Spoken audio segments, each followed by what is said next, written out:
All right, we should be live.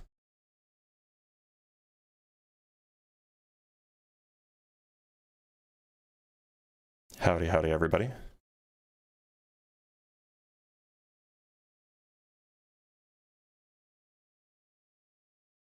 Okay, I think we're good. Sorry for the delay, everybody. Had to finish editing a video and you know how things go. But welcome, welcome. Hope everybody had a good weekend. Hope everybody has a good extended weekend, rather. I know that this is a long weekend for a lot of people. So, yeah. May as well start the week off strong, right? Plug in my phone. Oops. Do.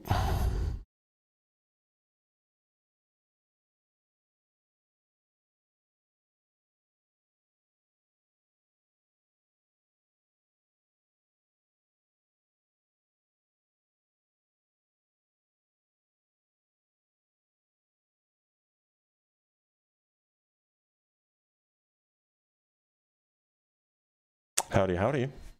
Welcome, welcome. Sorry, I'm just checking some comments.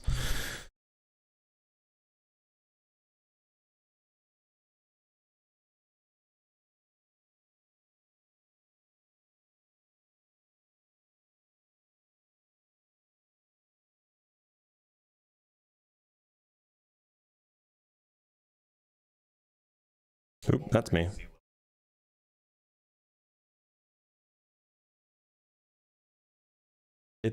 It is not a hexagon. I promise you, it's not a hexagon. I promise it's not a hexagon. No, you may not work on a character with me. That's not what this live stream is here for. All right, let's bring up our first guest. Actually, let me just write down something really quick. I promise that's not what this is here for. Let's talk to Death Prune Fan. Sorry, I can't talk. Prune, how's it going? All right, pal.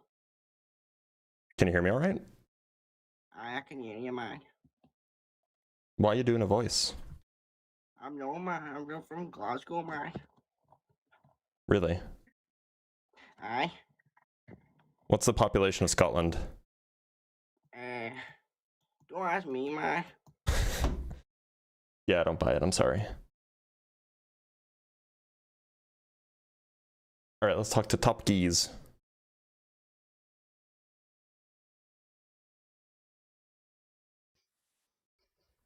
Top Geese, how's it going? Good. Just saying a lot of content. Nothing else. Bye. Okay, well, thanks for being here. Let's talk to Ryan. Hello? Ryan, how's it going? It's going good. The Earth is on the back of a turtle. It's called the world turtle. Okay, thanks for being here, Ryan. Let's bring up Chunky.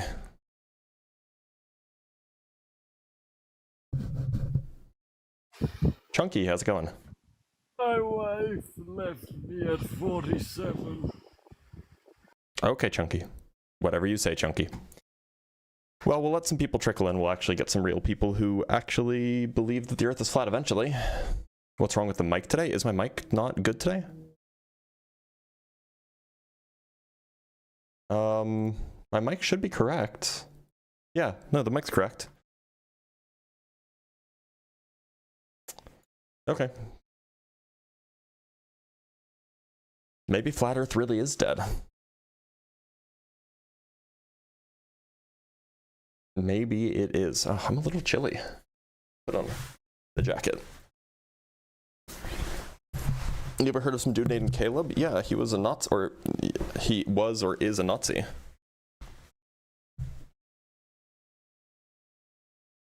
We need Shane in here. Shane would never enter this live stream. He's too cowardly. Oh, it would be so good though. It'd be so good if Shane showed up, or if Sheldon showed up. Witsit doesn't do flat Earth stuff anymore. He has retreated. All right, let's talk to Tamiz. Tamiz? Times. Times, how's it going? Wait. I just need to say something. Someone in the comments Times, or what shape do you chat think the said. Earth is? Wait. Someone in the comments said being. Nope. It's not what this is for. Sorry. Not what this is for.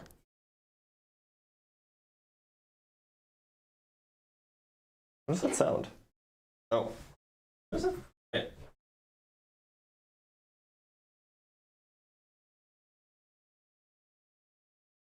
Oh, I found a spare phone charger. Weird. Okay. Let's talk to Brother Dino. Brother Dino, how's it Hello. going? It's going good. How are you? I'm doing all right, brother. Do you prefer Gino or brother, or what would you prefer? Just Gino. It's whatever you. Gino. Okay, Gino, what shape do you think the Earth is? It's a oblate spheroid. Okay, well then why'd you hop up? Oh, because real fast because the flat Earth. Here's my question about it though. Isn't it technically? Why'd you join if you didn't think the Earth is flat? Well, because isn't it still technically flat because half of the Earth is like the sky? No. Also, how would that make the Earth flat? What?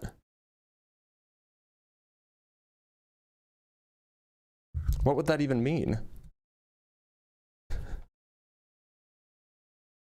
What? What? Okay. Half of the Earth is the sky. You got me there. I've been had. I've been bamboozled.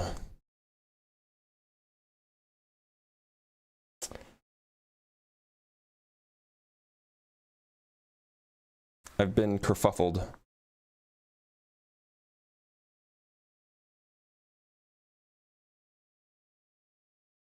Actually, now might be a good time to try to... Oh, never mind. We have a guest.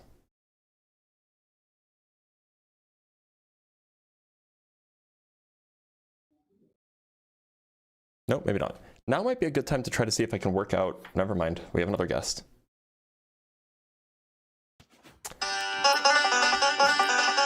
I can't even be mad.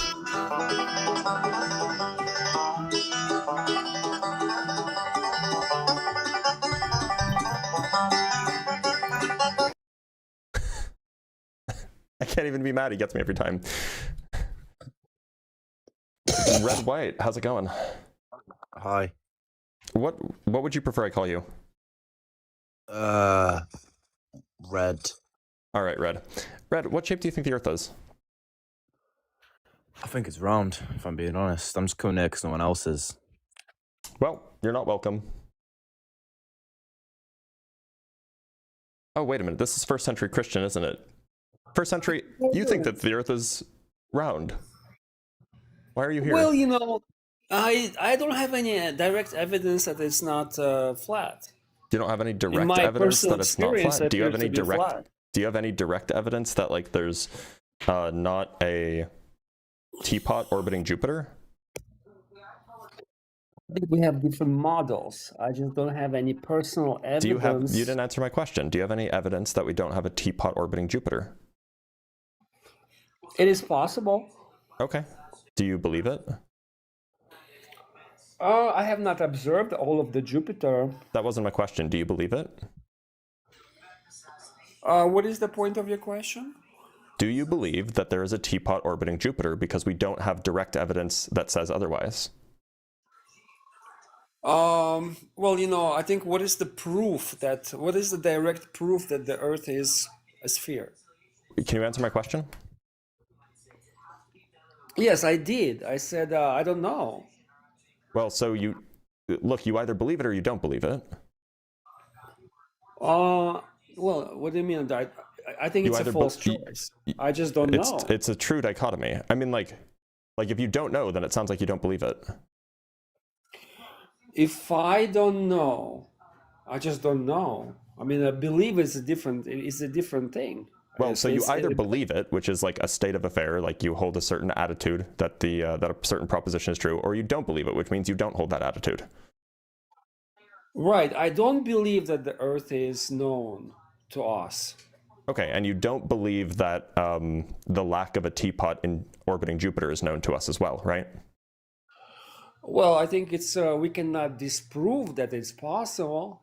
Okay, well, if your standard of evidence is that we can't disprove it, well, A, I mean, we can regarding the shape of the Earth, but B, that's not the standard of evidence that we use for anything else. So I'm going to let you go for a Century Christian. So thank you for being here. We do have some super chats. Let me read them, and then we'll bring up our next guest. From a Dwayne Warren, thank you so much, Dwayne. If Earth weren't spherical, how would gravity, oceans, satellites, and GPS still agree? Which law of physics would fail first? That's one of the issues. They don't have an explanation for how they all agree or why they all agree. Usually it's that there's some sort of conspiracy, but they usually don't have an explanation. From Jack Fetter with the $5, FYI, Witsbit still does flat Earth. He isn't able to sufficiently grift non-flat Earth, so he keeps coming back. He's grifting in Mom's basement now.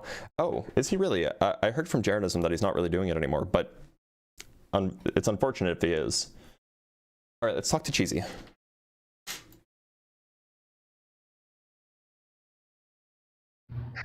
Cheesy, how's it going? Pretty good. I'm on a cheap phone, so I don't know if you can hear me very good. Your audio is just fine. Cheesy, what shape do you think the Earth is? Flat. Okay. Want to tell me why? I've just been doing research on it for some years, and there's a lot of stuff that doesn't make sense.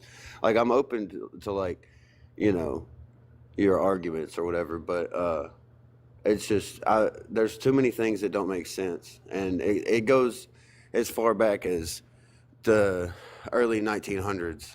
So like the very first time that the globe Earth was shown to people was Universal Studios, the globe that they showed, and that was in 1920. You think that was the first time that people had seen like the Earth as a globe before? That's the first time that it was shown publicly to everyone, like Can I show you on something? like TV. Like, Well, yeah, sure, go so ahead. TV didn't exist before the 1900s. It didn't exist till like the 1950s No, I said or early 40s. 1900s. It was like the 19. It was like 1920. Well, so there were movies. Something. There just wasn't TV. But like, of course, it's not going to be shown on TV if TV didn't exist. So what's the contention here? That was before anybody had even gone to outer space. So when Admiral Byrd, maybe I'm just a little confused. Like, what's the contention here? Do you think that like people didn't think that the Earth was a globe before the 1900s? No, they did. They did. Then what does that have, so then what does showing people that, you know, a picture of a globe on a screen have to do with anything? That because what I'm saying is nobody went to outer space to even see what it looked like. It was just a guess. And you don't need to go to outer space to know the shape of the Earth. Okay, right. So it's not really required. Like it, you know, if you want to see it with your own eyes, then like going to outer space is like a good thing to do. But like that's not what's required in order to know what shape the Earth is. Okay, but here's my point. Okay, here's my point. So that was shown in the 1920s. Mm-hmm. NASA didn't even come out until I think the 1950s. NASA was formed in the 50s, if I remember correctly. Yeah. Yeah, it was 1950 something. But so they hadn't even. Okay, I'm getting off track. So when Admiral Byrd did his expedition and went on TV and did that interview talking about what he saw past Antarctica, all that. What did he say? Do you remember what he said? He said that there was lands the size of the United States that were past Antarctica. Yes, he did. Can I show you a map? Or can I show you a picture? Just a picture. Let me see if I can pull it up. Here it is. There's so many points that I could get into on this, though. Well, we'll go one at a time. That's not in English. Sorry, one sec. Let me find something in English for you. I want to make sure that it's high enough resolution that you can read it. Where's the original?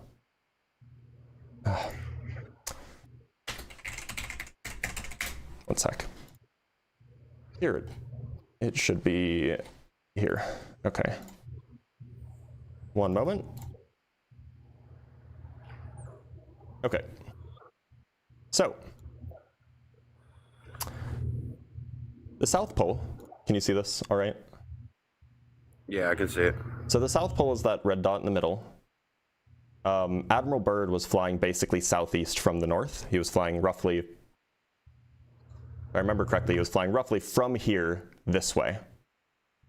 And so by the time he got to the South Pole, there was still an amount of land roughly equal in size to the United States beyond where he was. Okay. So Little America is this little dot here. He said there is left in the world today an area as big as the United States that's never been seen by a human being, and that's beyond the pole, right? That's beyond the pole on the other side of the South Pole from Little America. So here's Little America. On the other side of the South Pole is all of this land, which is roughly the size of the United States. So this doesn't say anything about there being like hidden land, right? This is just like the other half of the continent. I see what you're saying, but it doesn't make sense to me just based on what, because he said Antarctica. He didn't. It wasn't like they had to have known. Wait, this is a quote. Like this is a quote from him, right? This is the quote that you're referring to. This is the thing that he says.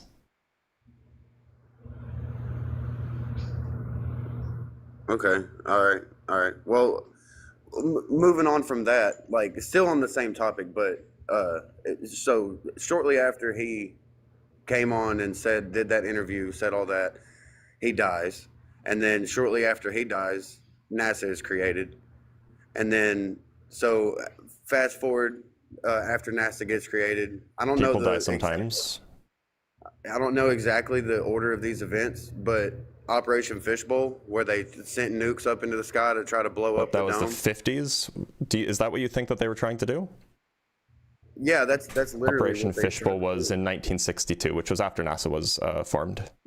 Right. So do you have any sources that make the claim that they were trying to blow up the dome? I've seen a couple different things, but I can't like really think about it off the top of my head. To be clear, I think it's probably more evidence, or it's more likely rather. Saying there's more evidence is not good English. It's more likely that they were just testing high altitude nuclear weapons because they didn't know how they behaved in the upper atmosphere, right? I don't know why we would think that they're trying to blow up the dome. See, I think it's all, hold on.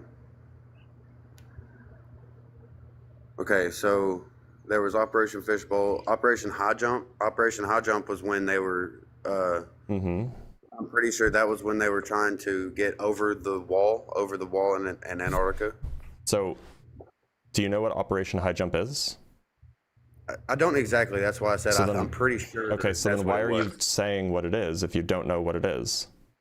So Operation High Jump was about establishing an Antarctic research base in Little America, actually. This was the thing that was organized by Admiral Byrd. So why did, like, okay, so if we're at war, like, with all these other countries, why did every country come together? What countries were we at war with? I'm saying, 1946, say. What countries were we at war with in 1946? No, listen. How can we have an Antarctic peace treaty with every organization and it be peace there? But we're at war with other. Yeah, we have the Antarctic treaty has like 50 something countries that signed it out of like 190. But nobody can go there. Like Yeah, you can. You can just go there. You can go there with on a cruise ship that goes to a little piece of Antarctica. No, you can just go there. People do it all the time. In fact, there were 4 flat earthers who went there not this past December, but the December of 2024. There's only, like I said, there's only specific areas that you can go. You can go to basically everywhere. There are a few places that are controlled because there's research there. But like I can actually show you a map of where the forbidden regions are in Antarctica, and it's a very, very tiny segment. Let me show you.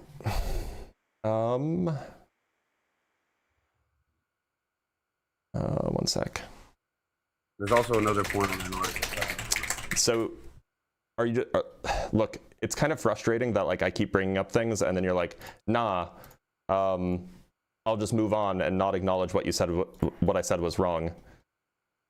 And then you just keep doing that over and over again, rather than actually addressing anything that I'm saying. There's so many things that don't make sense. There's so many things that Right, don't make but it sense. sounds like you haven't actually looked into this. I have a lot, actually. But then why haven't you looked into what Admiral Byrd actually said? Why haven't you looked into what Operation Fishbowl was? Why haven't you looked into what the Antarctic Treaty is? Like, not accurate.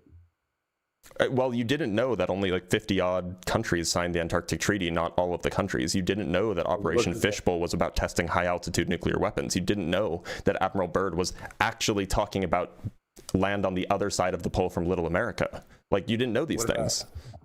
It's just like, like I said, there's so many things. What about all the pilots that say that the Actually, Earth's flat? Cheesy, let me ask you something. Why is it that flights in the Northern Hemisphere and flights in the Southern Hemisphere can be basically identical if the Earth is flat and the Southern Hemisphere is on the outside of the Northern Hemisphere? I don't understand your question. I'll show you. Let me show you a Gleason map. You familiar with the Gleason map? Yeah, I am, actually. Okay. You know, I really just need to find a high-resolution version of this thing, because I always end up taking... Okay, found a good one. Right, so this is the Gleason map, right? This is the one you're familiar with? Yep. Okay, so on this map, if you wanted to fly from, say, New York, which is right around here, to Japan, which is right around here, it would be, you know, you would fly roughly over Russia, and then you would, if you wanted to take a direct path anyway, you would fly roughly over Russia, and then you would land there, right? And if you wanted to fly from Santiago, Chile, which is down here, to Sydney, Australia, which is up here, you would have to fly all the way there, right? All the way across. Yep. And so like flying from Santiago to Sydney should be more than twice as long. It should take way longer to get there because it's way further away, right? Okay. And furthermore, when you leave Santiago, you should actually end up flying a little bit north. You should fly northwest because northwest is, or north is towards the center and west is this way. So if you're flying to Chile, you should end up flying northwest, right? So now let me show you some flight paths, okay? So there is AA-167, which is a flight that flies from New York to Santiago, or from New York to Tokyo, flies every day. It takes about 13 hours. Sorry, let me make this smaller so you can see. It takes about 13 hours. It flies from New York to Tokyo, basically every day, right?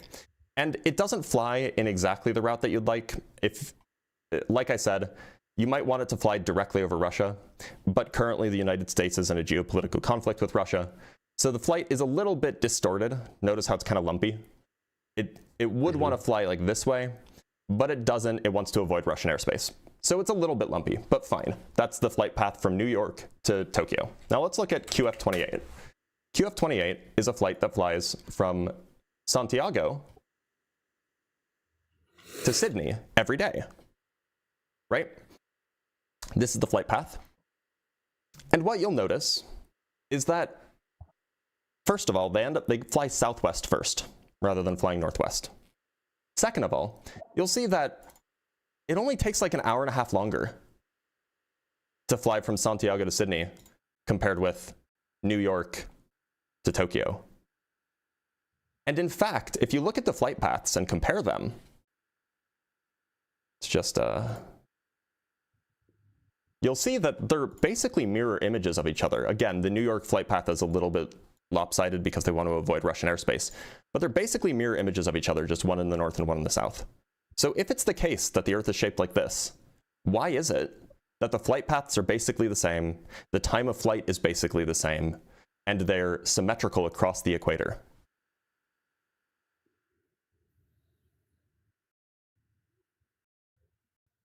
That seems like that can't be explained. I don't know how to, I don't know exactly how to answer that. But I imagine it would have been something that you would have run into in all of your time researching this, right? All the emergency landings, what about all that? What about, which emergency landings? Tell me about it. There's like 14 or 15 examples, but Okay, I from can't where to pull where? out a picture for you. So Huh? there's actually a really common one that people bring up, which is from Shanghai to Los Angeles. And they say, why did it emergency stop in Alaska? Is this one you've heard of?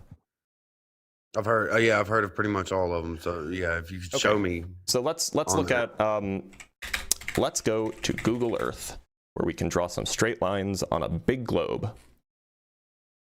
Okay, so you might think, let's go back to this picture really quick.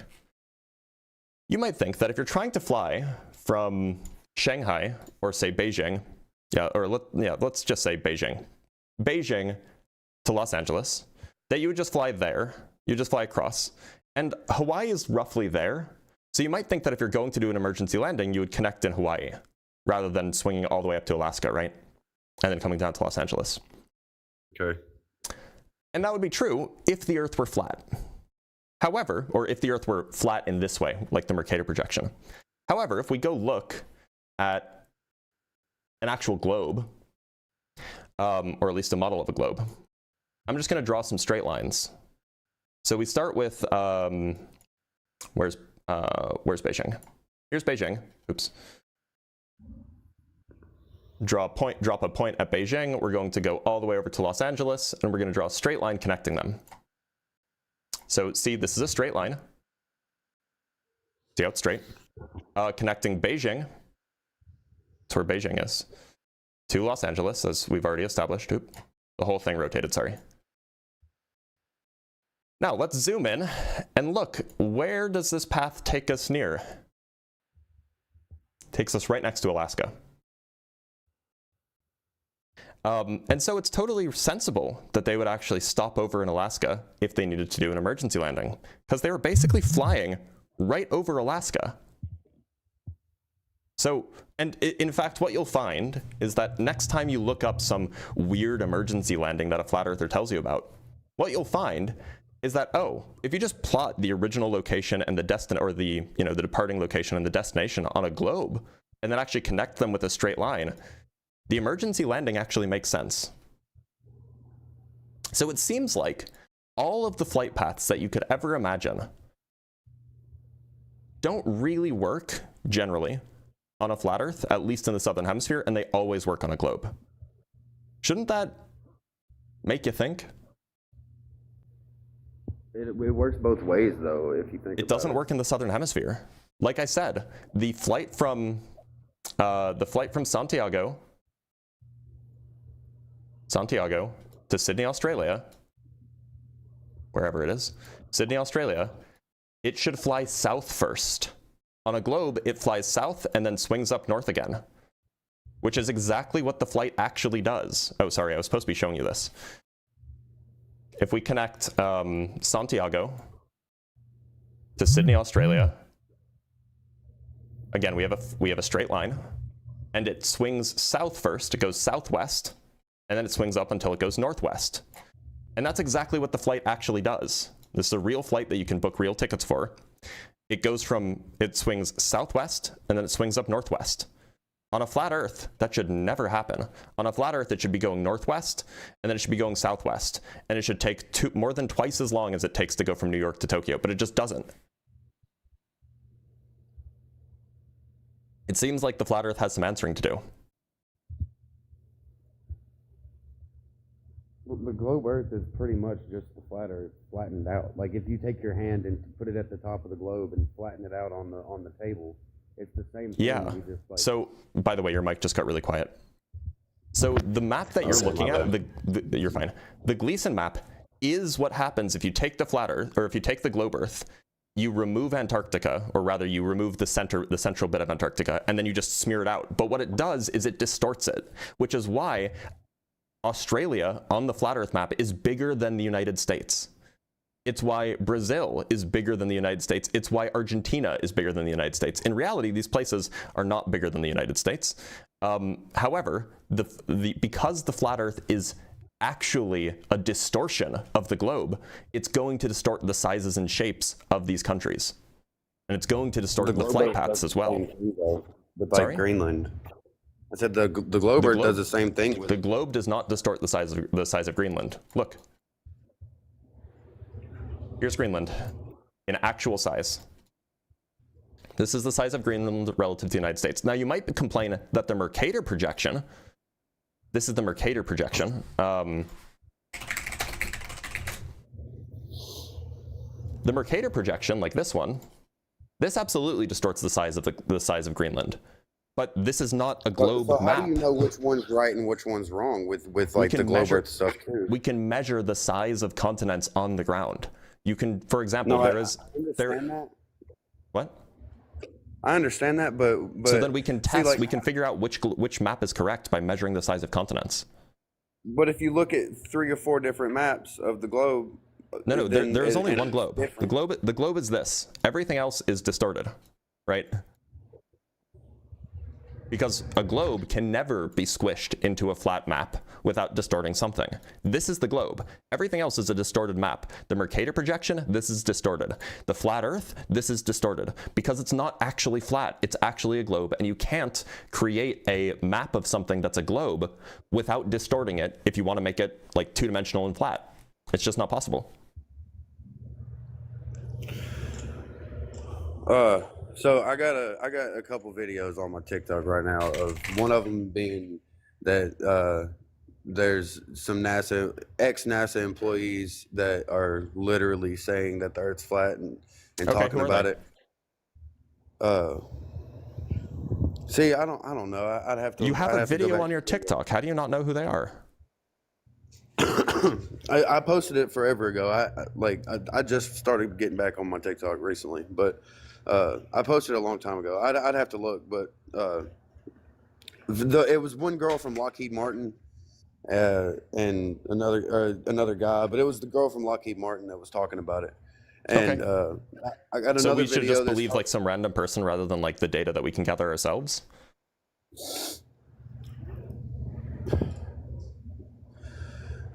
Okay, like because like we can just check this, right? Like, look, somebody's done this drive. You can drive around Australia. There's roads that take you the entire way around Australia, right? And there's a particular chunk of Australia that's pretty flat. When I say flat, I mean straight, not like flat. I mean like the road is straight. But it's roughly almost 15,000 kilometers to drive all the way around Australia, right? And so what we can do is we can just go onto a globe, onto like this globe, and we can just approximate it. So we're going to avoid that little thing that's sticking out, the little thing up here, and then we're going to take a dip down. But otherwise, it's basically something like this. It's going to be off a little bit because, you know, I'm just kind of outlining it. There we go. So this says that I just drew 11,000 kilometers. Now, the actual drive distance is like 14,000. There's like a little bit that I missed going up here, and then I wasn't following the actual outline perfectly, so it's going to be a little bit less. But if we compare that to the Gleason map, if we take the Gleason map, I'm going to snip this and we'll do some measurements. You need to do the same thing with Antarctica. We can, but you know, I don't think anybody's driven around Antarctica in its entirety. So but it says it's pretty much it's the circumference of the Earth is what you'll find. Well, we can talk about that in a minute, but we're going to do this for Australia really quick. So here I just took the Gleason map. I just took a snip. So we have a line. I'm just going to draw a line here. That line is how long is it? Why won't it actually give me the length of the line? That's annoying. I know that there's a measuring. Is there a measuring tool in? I could open up GIMP, but it would take a long time to open up because that software takes forever. So this line here, we'll just draw one and then we'll do the math. So this line is 60 pixels left and right and 55 pixels up and down. And so we can just square them and then add them. We'll use the Pythagorean theorem to figure out how long the distance is. So it's 55 squared plus 3600, because that's 60 pixels. And then we're going to take the square root of this. So that line is 81 pixels long, right? Now, if we do the same thing down here to go from, say, Los Angeles to New York, that line is, let's figure that out. It's 62 pixels long. So this is to say, oops, The line here that we just drew, this one, is further than it is to go from Los Angeles to New York. And so we would have at least 2 of those lines for our path. And then we would have another roughly 2 times worth of distance to travel if you were driving around Australia. Now, the distance from Los Angeles to New York is 2,789 miles. We want it in kilometers. Give it to me in kilometers. About 4,000 kilometers. So just those 2 lines should account for 2/3 of the entire distance around Australia if the flat Earth map was correct, because we know that it takes 14,000 miles to go around Australia. But also those 2 lines don't account for 2/3 of the way around Australia, because we still have all of these other paths that we would have to take. And so the flat Earth map just gets the number wrong as to the size of continents, whereas the globe gets it correct. So okay, I don't know how you can like continue to believe this. Talking about numbers, okay, if you're talking about numbers, right? Mm-hmm. What about, okay, all right. So water doesn't ever curve, ever. Okay, so are you going to address anything that I just said? I'm moving on because there's no point. You're moving on because you don't know how to address it? No, because there's just no point. I know you're going to have something else to say about like there's no what point I say because it's true? No, it's going back and forth, so there's no point. So it's I'm not moving going on back and forth. You didn't say anything. It was just me telling you that the numbers are wrong, and then you changed the topic because the numbers are wrong and you don't have any way to respond to it. Because there's a lot of numbers with the globe Earth that's wrong too, man. Okay, give me an example. Okay, so any of the huge river systems like the Nile River, the Mississippi River, all those, okay? Okay, those what numbers are wrong? What numbers are wrong in the globe Earth? Listen. I'm listening. So they're miles and miles and miles, like thousands of miles long. I don't know exactly how long they are, okay? But if you think about that and think about how the curvature of the Earth is supposed to be 8 inches per mile squared. So for the first mile, it should be 8 inches. The next mile, it's eight inches squared. So that's like 32 inches or whatever. So then just continue on. It should be hundreds of miles below the surface. But what should be hundreds of miles below the surface? Like the start of Mississippi River and then the other side of the Mississippi River. There should be a huge curve right there. Well, there is a curve. It's just following the curve of the Earth. No, it's not. So what number doesn't work? Because the water is flat. The water is flat. That's an assertion. Do you have any evidence that that's true? Do you have any evidence to disprove that? Because yeah, I mean, we have like pictures from space of water being curved. You can't go to space and take a picture. I mean, that's an assertion. So if I show you a picture, will you just say it's fake? Probably. Okay. Will you have evidence that it's fake? Wait a minute, hold on. Actually, Cheesy, let's back up. Let's back up. Why would you say that you could assert that something is fake without even seeing the picture first? Because any picture that you look up from space is either fake or got a fisheye lens. How do you know it's fake? If you haven't even seen it, if you haven't even seen the picture that I'm referring to, how do you know it's fake? Because I've seen independent hot air balloon riders go up 100,000 feet up in the sky. No, you haven't, because hot air balloon riders would die 100,000 feet up in the sky. They show the horizon. It goes up to eye level no matter how high you go. How do you test if it goes up to eye level? Because I've seen multiple Wait, so how do you know videos. that the horizon actually went to eye level? Because it shows it. Wait a minute, so you know that you can just point your camera at the horizon and then it'll be in the middle of the camera. That doesn't mean that it's actually at eye level. There's so many videos that NASA's put out. Why did I show you something? Why did I show you something that was done by a? Why did I show you something that was done by an amateur? Completely privately done. Let me show you something that was completely privately done. It was done by an amateur. It wasn't involved with. NASA wasn't involved at all. They used a camera specifically that didn't have a fisheye lens. They modified the camera so it no longer had the fisheye effect. They did a rectilinear they used a modified rectilinear lens, which is non-fisheye. Let me show you. So this is a video, or this is a rocket launch done by Kip Dargadas. You can see his name here. It's called the Mesos rocket launch. Now, the whole thing is filmed. Here's a whole bunch of details. Here's a whole bunch of details.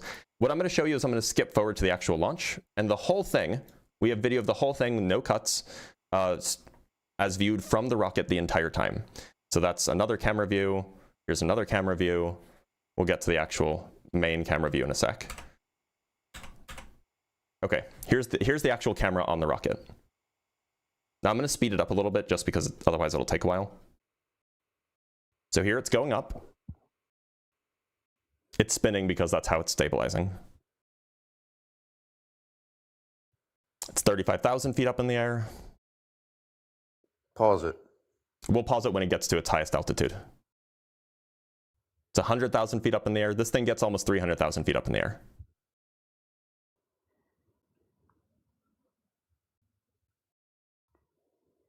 Almost there.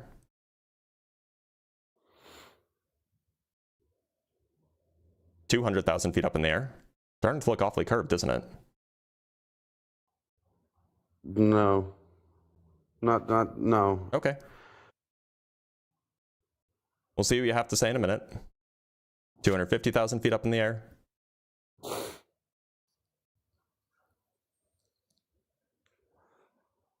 That looked awfully curved. That looked awfully curved. But we'll pause it in a sec once we get to 300,000.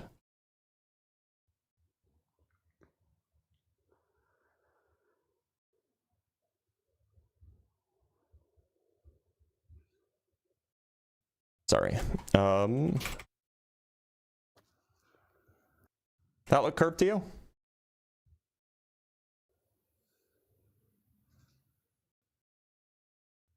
We can keep playing it. Give me 1 second. Go, man. I was doing something. Go back.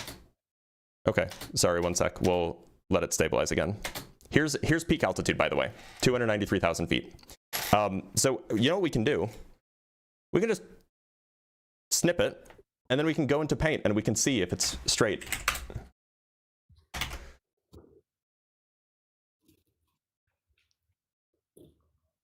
So this is the snip, right? I just grabbed the screenshot, and I'm just going to draw a straight line connecting. Oh, look at that. It's curved. Like,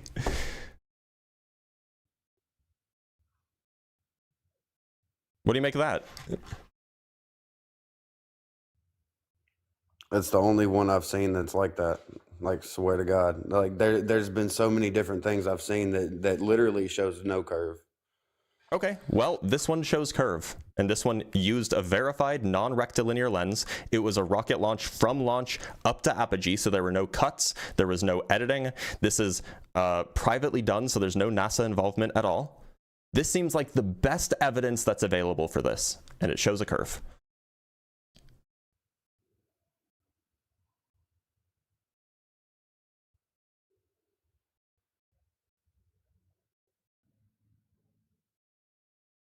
What do you think? I mean, I'll never stop thinking it's flat. Your mic just died off again. I said I'll never stop thinking it's flat, but I respect your opinion. I gotta go because my phone's about to die. All right, put on your running shoes. It's fine.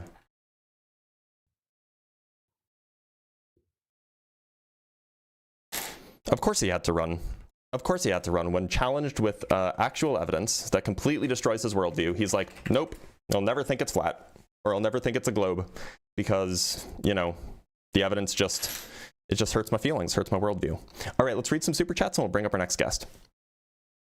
From Mechaneering with the $10. Thank you so much, Mechaneering. Unrelated, but do you have any tips for grant applications? I got approved for my independent study on the moons of Jupiter, but I need about $4,000 in equipment. I love your vids and rip Flat Earth. No. Although, yeah, I mean, like, I've written a successful grant before, but only one, and I don't know, like, what about it was that was successful. So I don't really have a whole lot of helpful tools there, helpful tips there, sorry. It's not something I have expertise in. From Unfornicated with the $2. I'm getting whiplash from the number of subject changes. Yeah, I know. That's what flat earthers like to do. They like to keep dodging and pivoting. From a Dwayne Warren with the $2. Looking and comprehending are 2 steps. Indeed it is. You can lead a flat earther to the globe, but you can't force them to understand, right? From oh no, it's that guy with the $2. Thank you so much. And I think that is it. Let me just double check that I didn't miss any super chats or, you know, cash apps or anything. All right, that's it. Let's move on to our next guest. Let's talk to the 152. Yep. The 152, how's it going? It's going good. Glad to hear it. 152, what shape do you think the Earth is? I think it's flat. All right, want to tell me why? All right. So I'm not gonna like bombard you with questions. So I'm just gonna give you the idea. Yeah, so give me the you would evidence. agree if you put up a map, Mm-hmm. most of the Earth is, or the surface is water, right? Not gonna do that. Hrafen.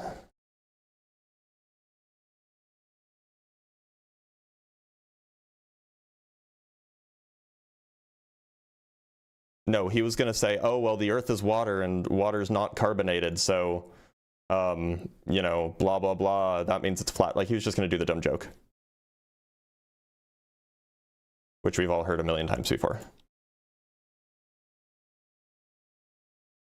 All right, let's talk to P1M. P1, how's it going? I am here. P1, how old are you? What's it? How old are you?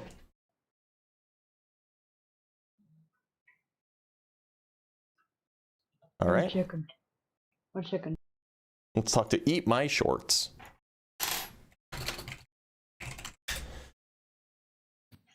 Eat My Shorts, how's it going? Hey, how you doing, man? I'm doing all right. Eat My Shorts, what shape do you think the Earth is? I'm not a flat earther. I just had a small argument, maybe a common sense argument. Nope.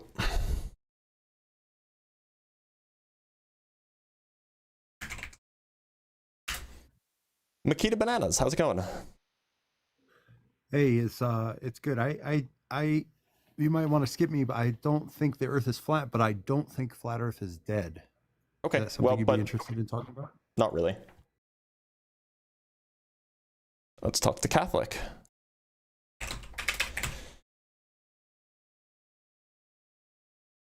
Catholic, how's it going? Oh, he left.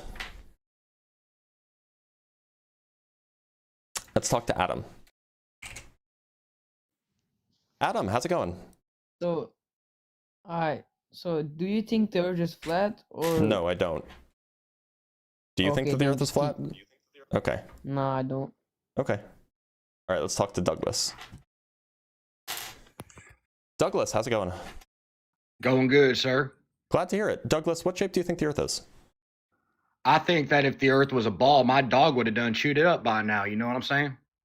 I don't. I can't tell if this is a troll, though. Why It do you is a think the Earth joke, is so flat? have fun, Blitz. I'm just messing with you. I don't appreciate it. Don't do it again. Let's talk to Declan. Declan, how's it going? Oh, good. Declan, how old are you?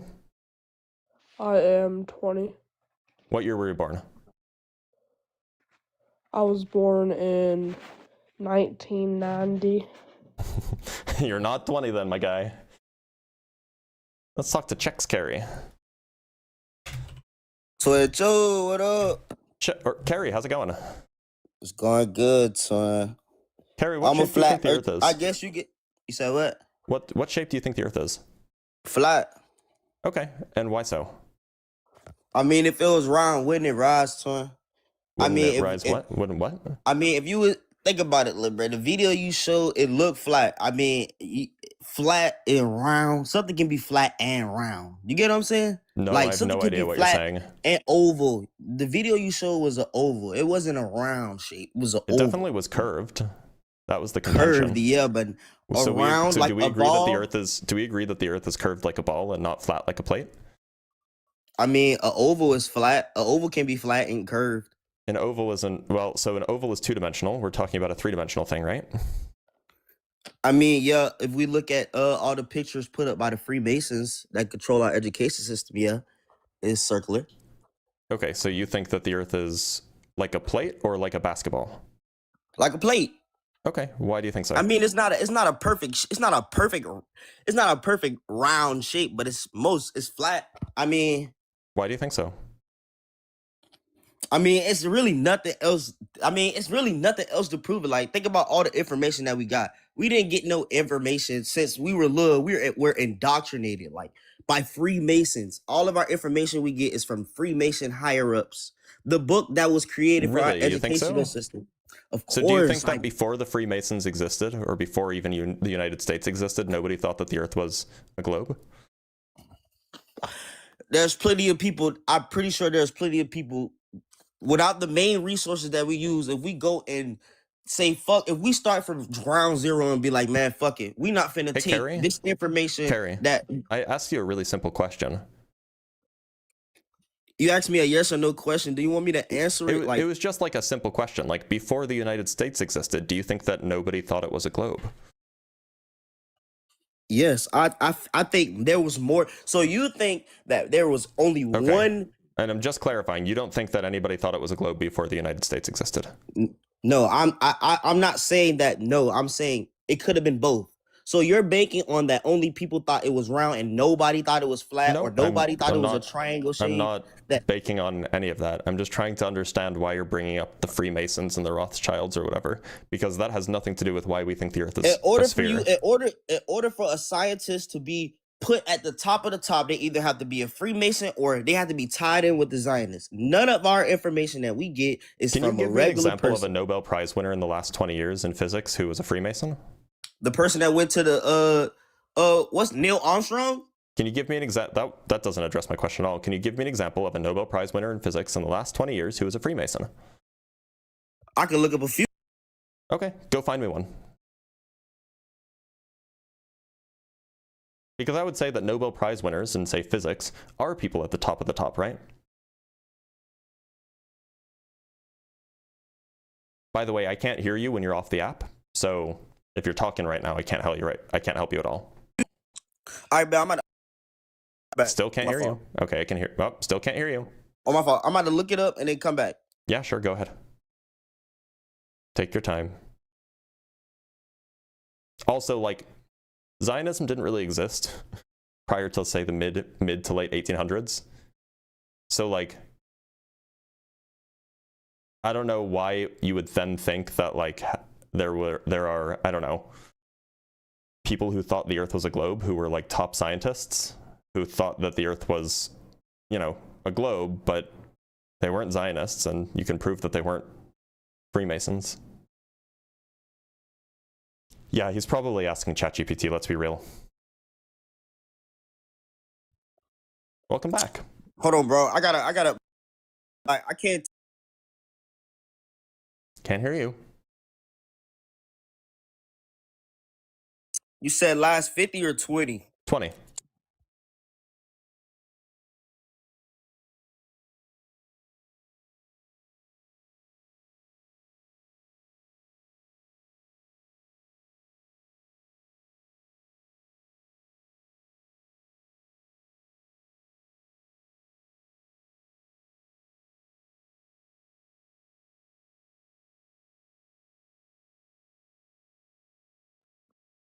That shit literally stopped. It says none.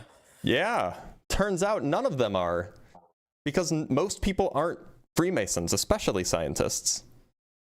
So do you want to retract your claim? No, I don't want to retract my claim. Okay, so everybody, then what? So you were wrong, but you don't want to retract your claim? No, bro. Everybody know. Well, not everybody knows, but everybody know there's a multiple fraction of Freemasons, bro. A multiple fraction of... I don't even know what that sentence means, let alone what you intended It's multiple. by it.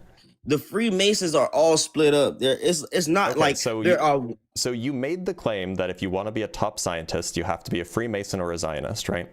which is like a crazy claim to begin with. No, I say you And have then to be I a asked you- Freemason that bows down to the Zionists. Okay. Anything, Okay. So if any organization. if that's the case, then you should have been able to find a single example of a Nobel Prize winner in the last 20 years who is a Freemason, but you found none.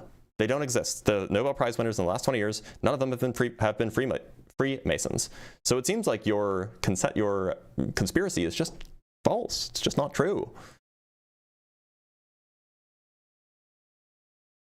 Okay, who is Narj? What does Narj Muhammad do? I have no idea who that person is. I imagine you're probably not pronouncing it correctly either.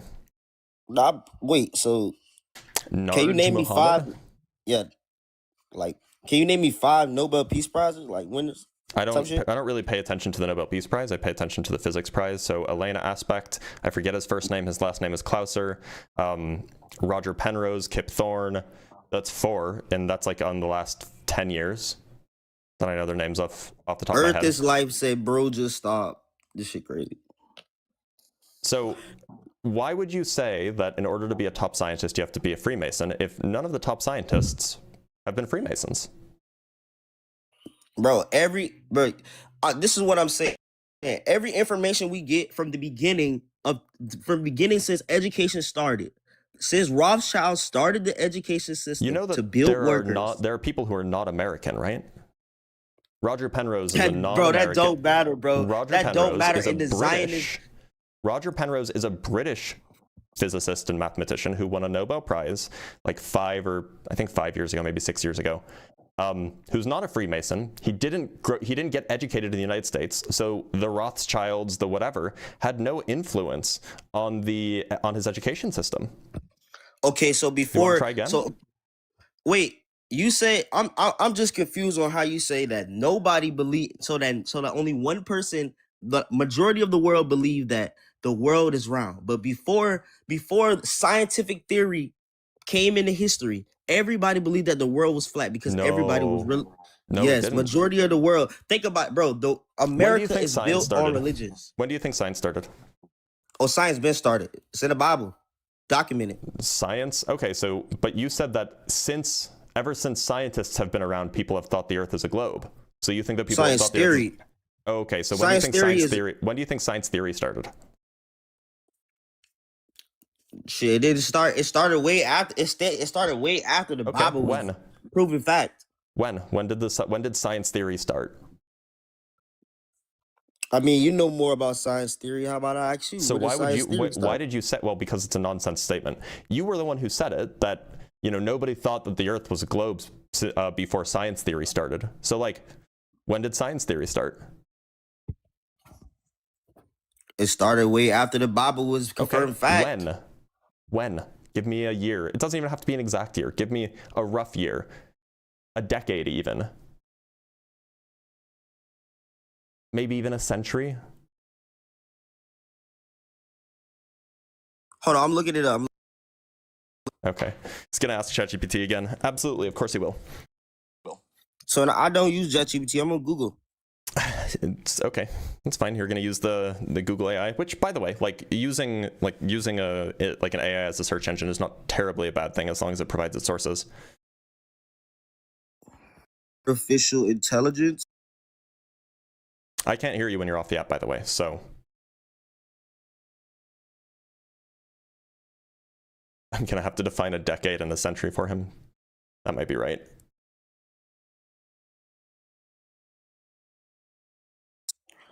Science theory was created in 1617.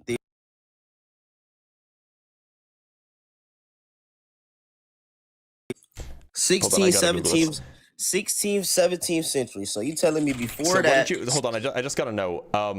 What was it that you typed into Google?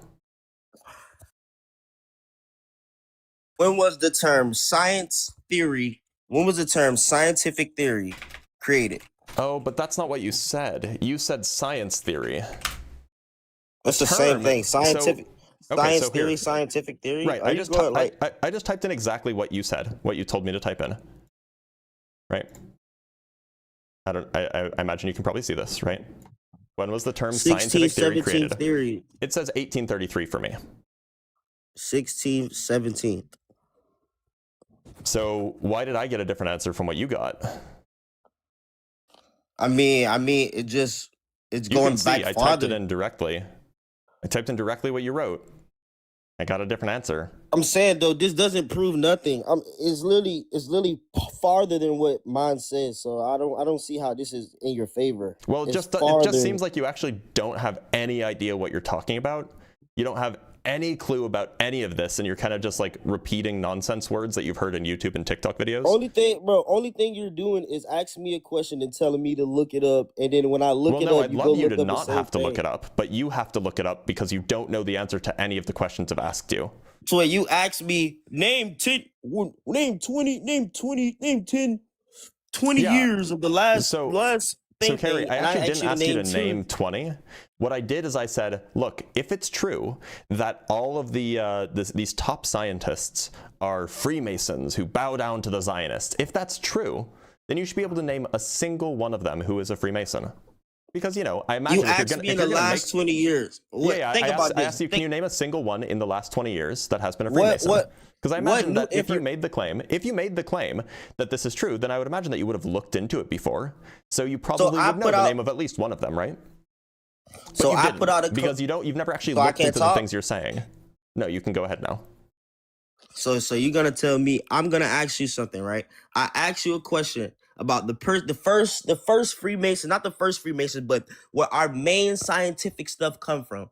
It does not come from the last 20 years. What does the last 20 years of Nobel Peace Prize winners have to do with the We're previous not talking about Nobel Peace Prize winners.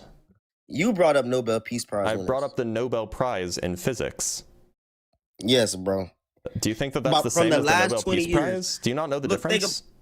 I'm talking about the beginning of our education system. You're talking about the last 20 years. We don't even use books Carrie, we don't even, in our school system, I'm our sure you books don't. is damn near I'm sure 40. you don't. So, Carrie, the reason why I brought that up is because you said in order to be a top scientist, you have to be a Freemason who bows down to the Zionists. Those were your words. And, and Nobel Prize winners in physics are top scientists. So Last if 20 your years. statement is true, yeah, they're all top scientists. And literally the top scientists are the people who win Nobel Prizes. You So are the if your only- claim, Can I talk? if your claim, no, let me finish my sentence. If your claim is merely that all of the top scientists have to be Freemasons, well, I just showed you examples. In fact, you showed yourself examples. You did not that show there me. You showed yourself none of the top scientists Can in I the talk? last 20 years have been Freemasons. Go ahead. What new information in the last 20 years has come to debunk any previous science theory? What I don't new understand information what has you mean come? debunk. Science doesn't really do the whole debunking thing of like old science. It just improves on it. I'm talking about the beginning of science, and you throw a number to the last 20 years. Why don't not you want to look- talk about the beginning of science? When I Why- talk why about not- the beginning, Why when I not talk look, about the, can I talk, bro? Why not look in the first 10 Nobel Prizes in physics? Were any of them Freemasons? Can I talk? Yeah, go ahead. I talk and you throw a question in the middle of me talking. Every time I cut you off, you say, let me finish my sentence. What I was saying, when I said something about the beginning of science, you say, fuck the beginning of science. Show me the last 20 years. Well, If you we didn't go say and anything look about up- the beginning of science, by the way. You I said said- that all top yeah. scientists are No, Freemasons. I didn't. I You said did. that everything Do we need to that we replay get, yes, everything that we get from scientists, we'll replay everything it. we get from scientists. If I'm wrong, I'm since the wrong, but beginning, we'll see what you said. or nobody thought it was a triangle shape. I'm not That it's not a perfect. a top scientist. You have to be. So do you want to So retract your there- claim? Okay, hold on. It's a globe. The person that went to the have Any of that. I'm just trying. nobody thought it was. Not saying that. No, I'm saying Nobody thought the United States existed. Do you think that nobody thought it was a globe? yes. I think there was more. So you think that there was only Okay. one? And I'm just clarifying. You don't think that anybody thought it was a globe before the United States existed? No, I'm not saying that. No, I'm saying it could have been both. So you're banking on that only people thought it was round and nobody thought it was flat, or nobody thought it was a triangle shape. I'm not. We might be a little bit Banking on behind any of that. I'm just trying to understand think why you're so. bringing up the Freemasons and the Rothschilds or whatever, because that has nothing to do with why we think the Earth is In order a for sphere. you, in order in with the Zionists, none of at the top of the top. They either in order for a scientist to be put at the top of the top, they either have to be a Freemason or they have to be tied in with the Zionists. None of our information. You hear that? Yes, bro. In Look, order finish to that, be at the finish that, top of finish the that, top, finish- wait, Wait, finish it. Finish it. Wait, I said so none of our. to be Finish clear, it. I said you no- said that in order to be a scientist at the top of the top, you have to either be a Freemason or be tied in with the Zionists. You said Who that, is at right? the top of the top? Who is at the top of the top? I Nobel guarantee Prize you, winners. of the last 20 years is the top of the people of the beginning. That's the not what you that- said. That's not what I didn't say. You said in order to be a scientist at the top of the top, you have to be either a Freemason or be involved with the Zionists. Like those So were who your is at the words. top of the top? What scientist at the top of the top? Roger Penrose, for example. One of New the most or brilliant old? physicists alive. He's alive. He's like in his No, 90s. that's not the top of the top. That's He's not the top he's of the top. literally regarded as one of the most important like physicists in cosmology, like of all time. I'm talking about, bro. I said the top of the top. They're not at the top of the top. When we go Roger to Penrose history, absolutely is at the top of the top. I don't even know who that is, bro. I'm yeah, that's talking because about you don't know anything about science, and I get that you don't. But like, if you don't know anything about science, All you I shouldn't know- make points about science. So it's like we're on two different topics. I'm talking about the originators where we get our Okay, here's a original question: science was from. Philip Leonard as a Freemason? I don't know what that is. Did you just look him up? He was the fourth. No, I just happen to know this offhand. He was the fourth Nobel Prize winner, if I remember correctly. I think he won it in 1904. Was he a Freemason? Yeah. Did you just say he was? No, I might look it up. When did he know? Okay. When did he win it? The fourth? He won the fourth Nobel Prize in physics. I think it was the fourth. It was one of the first 10, I think. Sorry, he won the Nobel Prize in 1905, so it was the fifth Nobel Prize.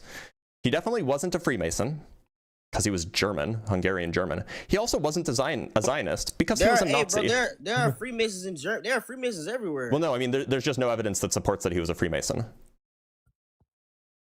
And he also didn't bow down to the Zionists because he was a Nazi.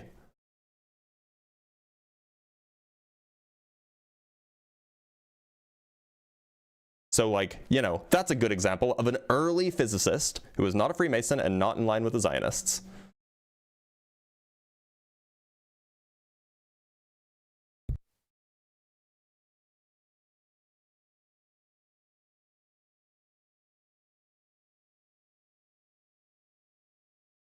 Or what about Wilhelm Röntgen? It says on Google, it basically says figuring out who the first is kind of tricky. You know what I'm The saying? first 'Cause what? Nobody really cared about Freemasons back then, for real, to be honest.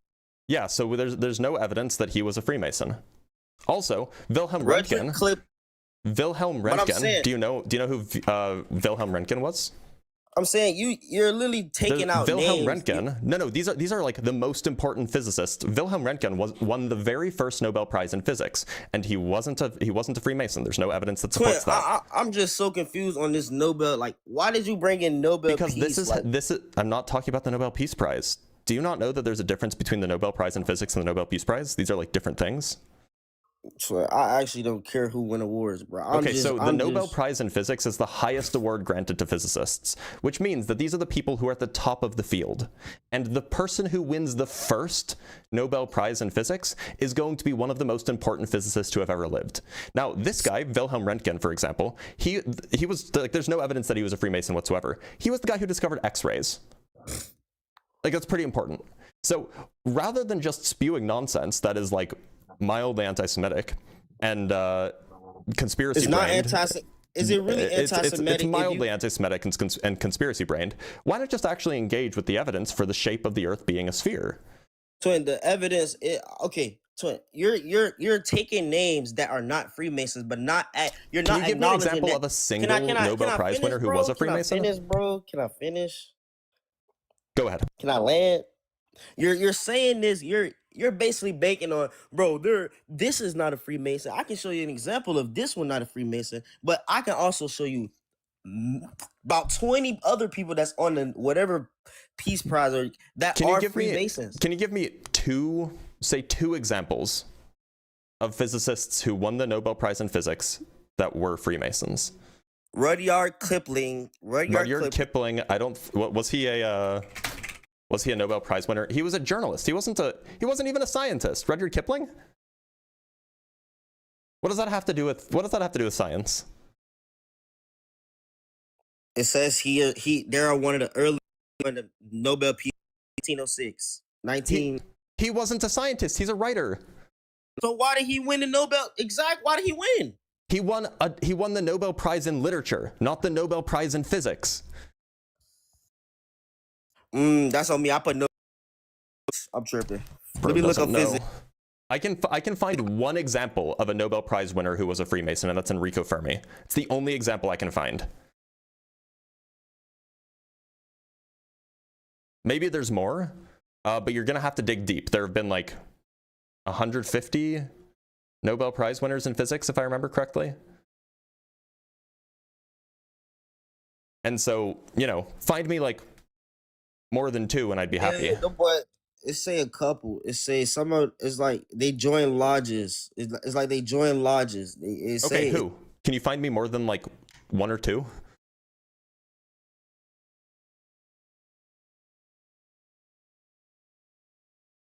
Because I can only find, I think I can find 2. So there's Enrico Fermi. And then Enrico Fermi was and then I guess Sir Edward Victor Appleton was also a Nobel Prize winner. Isidore Rabi? Isidore Rabi. Yeah, Rabi. Okay, let's look up Isidore Rabi. Is he a Freemason? No, there's no evidence that he was a Freemason. He's just Jewish.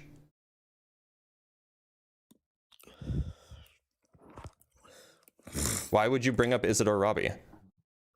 It said that he Freemason. Shit. Where did he say this on like on like Freemason GPT or something?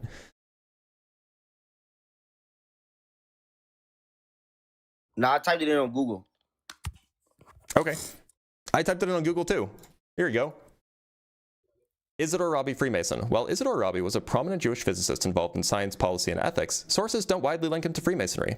His life focused on science, his Jewish faith, and public service, particularly in nuclear arms control and establishing research, with no strong indication of Masonic affiliation mentioned in major biographies or summaries of his work.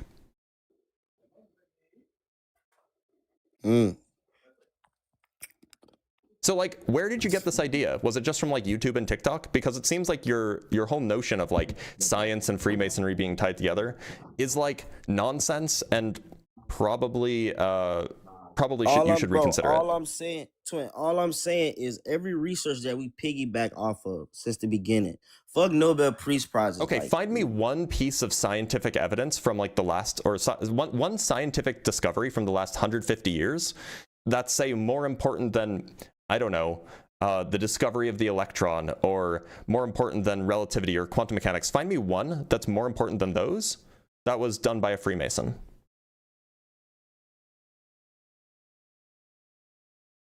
Find me one.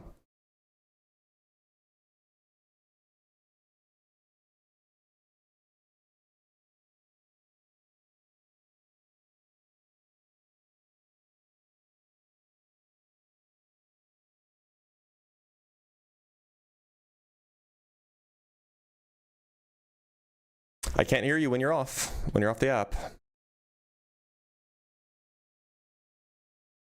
By the way, the only thing that I can find for, like, famous physicists who were Freemasons, like, there's Enrico Fermi and then probably Isaac Newton. oh shit, you can literally go to the Freemason website, bro. I'm on the Freemason website. Hold on. Okay. So we have Enrico Fermi, Albert Michelson, John Theophilus de Sagliere, who I've never heard of, Edward Victor Appleton, who I've never heard of, but he won a Nobel Prize, and then Isaac Newton. Like, those are the names that pop up. I recognize a few of those names, but they're not, like, the creators of all of modern day science, right? So, like, what are you doing?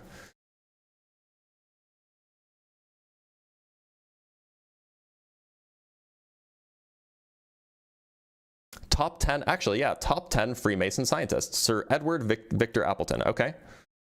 I've never heard of him. Jacques-Étienne Montgolfier, never heard of him. Richard Gatling, never heard of him. Christian F.S. Hahnemann, never heard of him. Vannevar Bush, never heard of him. Erasmus Darwin, never heard of him. Edward Jenner, never heard of him. James Watt, I've heard of James Watt. Benjamin Franklin, okay, cool. Alexander Fleming, wasn't he the guy who did penicillin? That's pretty cool. So there are 3 names on the list of top 10 scientists Freemasons. 3, and none of them include, like, Albert Einstein, Schrodinger, Heisenberg, Rutherford, Maxwell, Faraday. None of them include any of these, right? So, like, clearly most of science has nothing to do with Freemasonry.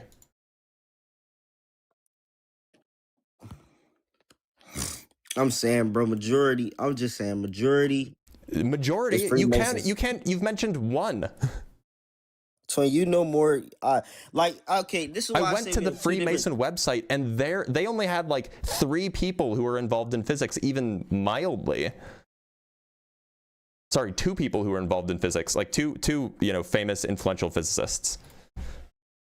You think that who's the most famous physicist to have ever lived? Twin, I ain't go front. Twin, I don't know nothing about physicists. Well, I just know about physics education. is the science of the shape of the Earth. So, Twin, well, it's not just that, but that's how we get to the shape of the Earth. So, look, name the most famous scientist that you've ever heard of. Twin, I ain't go front, bro. Can you name a single scientist? No, bro, I'm not that deep. You don't know a single scientist. Then how are you making any claims about science?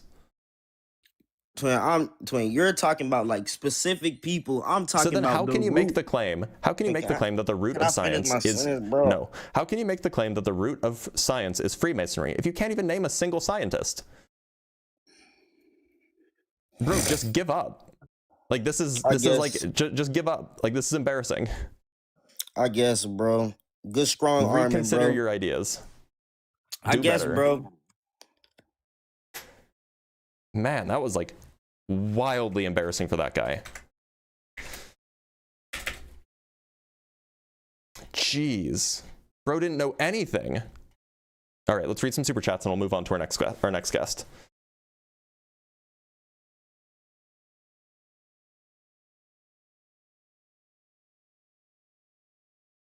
From Garain with the $2, Aristosthenes, the famed Freemason Zionist, true. Freemasonry and Zionism existed 2,300 years ago, very true. From David with the $5, listen, if you can't name 5 Nobel Peace Prize recipients, then you have no business debating the flat earth. Thanks for playing. True. You got me. I've been had. From Simeon Urchin with the $10, I don't understand all this Freemason anti-Christian conspiracy stuff. My brother was a part of Demolay, basically a youth Masonic group, and my family is quite tied to the Masons. It's very religious. Yeah, that's a good point. Like, the Masons are like a super religious organization. Like, why would they think that, like, there's some stuff in, like, something sinister there if, they get their information from the Bible? From Gretchen with the $3, I see your Freemasons and raise you a Knights Templar. True. Yeah, Knights Templar, they started the Freemasons. From Lord Illuminati's Lord Illumin is Pooh. As leader of the Illuminati, whose brother is a Mason and grandfather is a Knights Templar, no, Flat Earth is a Hydra psyop. True. Hail Hydra. Sorry, Hail Hydra. That's what they do, right? And from Kale Samagi, thank you for the 5 Canuck bucks. Could you please help me with my FLERF friends who say you can zoom in and see the bottom of the ship? Feel free to tell them to come up. Absolutely, I'd love to talk to them. All right, let's talk to El Birdie. El Birdie, how's it going? Yo, what's up, bro? Okay, what shape do you think the Earth is, El Birdie? Well, okay, look, I can agree with you on this point. The Earth is not flat, right? But listen to me now. I'm cooking. Hold on.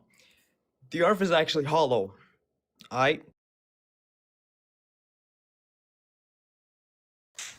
Moo, how's it going? Hi. So I'm sorry in advance. English isn't my first language. That's fine as long as we can communicate. Moo, what shape do you think the Earth is? Okay, so my question is how Wait, can you just answer my question really quick? Okay, but please don't kick me because I think the Earth is round, but I need arguments against flat earthers, and I. Okay, if you need arguments, then just watch. You don't need to be here in order to get. You don't need to be in the chat in order to get the arguments, right? Batman, how's it going? Batman.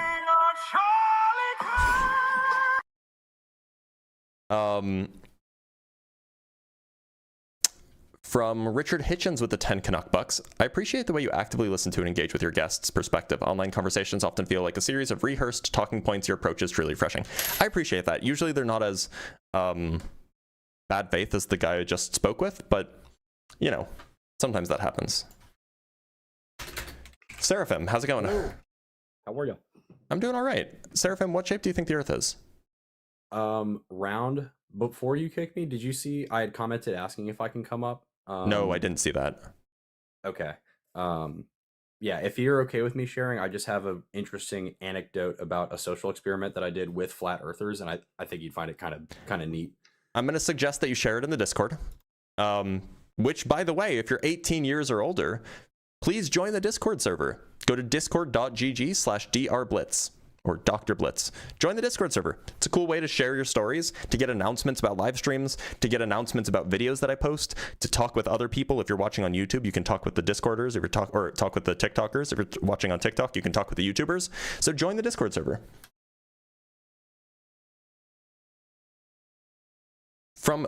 All right, next up we have Soul John. Soul John, how's it going? Oh, he's not here yet.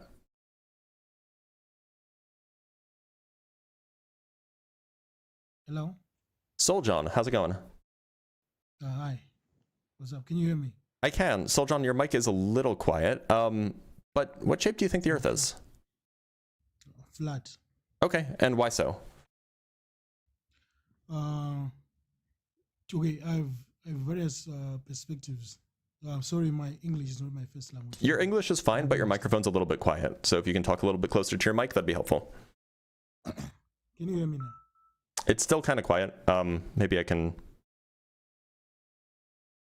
Well, I think that we can probably make do. So, Soul John, what evidence do you have for the Earth being flat? Okay, I have three perspectives. The first is biblical, but I'll start with science. Please. Start with science. Okay. The reason why I believe the Earth is flat and not round is because where science began. Was that a question? No. Like where science began. Like you asked the previous guy about scientific proof or scientific word. Yeah, before. It started in Mesopotamia. You know, well, kind of. I mean, like the way that we do science now definitely started in Europe in like the 1600s. True. At least that's how we do science today. But how is that evidence for the shape of the Earth? Okay. No, I wanted to start with the perspective of how people believed. You can see across many cultures, Aztec, the Chinese and all that. They all have flat Earth concepts. But as time went on, people started changing to the scientific perspective. But science started as like alchemy or nature. It was nature magic. There's actually proof for this. Okay, but what does this have to do with the actual shape of the Earth being flat? No, the reason why I'm saying this is because science started disproving what the church was saying. Because but so what's the scientific evidence that the Earth is flat? Sorry, the scientific evidence cannot prove the Earth is flat, because science goes against what the church was saying, and the church was saying the Earth was flat. Okay, so why should anyone think the Earth is flat then, if there's no scientific evidence for it? Honestly, like in this day and age, like you said, we do science differently. There is literally on 99% I cannot prove. No one can prove it, because everything proves there are many. Well, we can prove a lot of things. Like we can prove that like gravity behaves in a certain way. We can prove that like Mars is orbiting the sun. We can prove a lot of things scientifically. Yes, why can't we prove that if the Earth is actually flat? Why can't we prove it? Because like I said, science was actually a tool made to go against. Okay, so it sounds like you're saying you don't have any evidence that the Earth is flat. Okay, the second perspective, biblical. Like I said, okay, but I don't believe the Bible, so that's not going to be particularly compelling to me. Okay, so do you believe science? What about the scientists who bake the Bible, who believe things that happen in the Bible? And I think that they're wrong about those. Okay, it's like literally the time frame we move is the scientific. People say it's a scientific time, but no, we move in the biblical time. Okay. Is it not? Sorry, Soljon. It's just, it doesn't seem like we're going anywhere. I don't think that you actually wanted to talk about the evidence. You just wanted to complain about how science is going against the Bible or something. So let's talk to King Osekofi.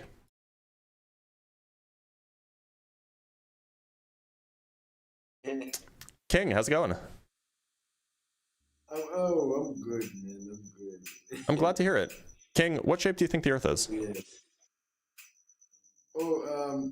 I used to think that the Earth is flat, but according to when I'm listening and stuff, no one is actually whoever that's claiming that the Earth is flat is not putting evidence that the Earth is really flat or not. So You're right. Okay, well, it sounds like you don't agree. By the way, Nate, thank you for the Interstellar. I appreciate that.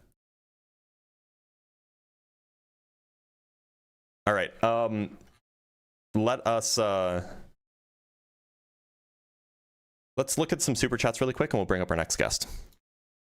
I'm sorry, I always mispronounce your name. It's Lord Illuminous Pooh. Lord Illuminous Pooh. Got it. Thank you for the $2, by the way. From Sansa Bark with the $2. It isn't fair. You know things and your colors don't. I know. It's so unfair. From Milf Wrangler with the $5. Untrue. It was the Bainites and the Ballists that started Freemasonry along with Saravok. True. That's very true. From Minuto de Virologia with the $2. First time watching the live. Keep it up, Doctor. I'll do my best. I appreciate you. We have $5 from a Dwayne Warren. Can we get a prompt that causes less brain rot? I feel dumber by the moment. Unfortunately, this needs to be done.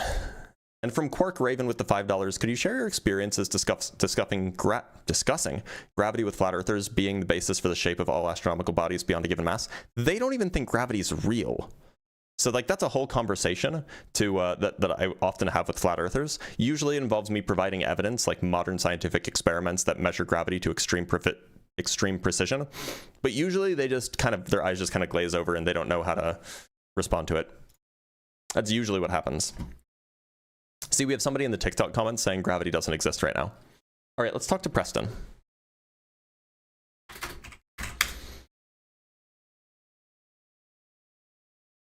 Nope, Preston's not coming up. Let's talk to Zibby.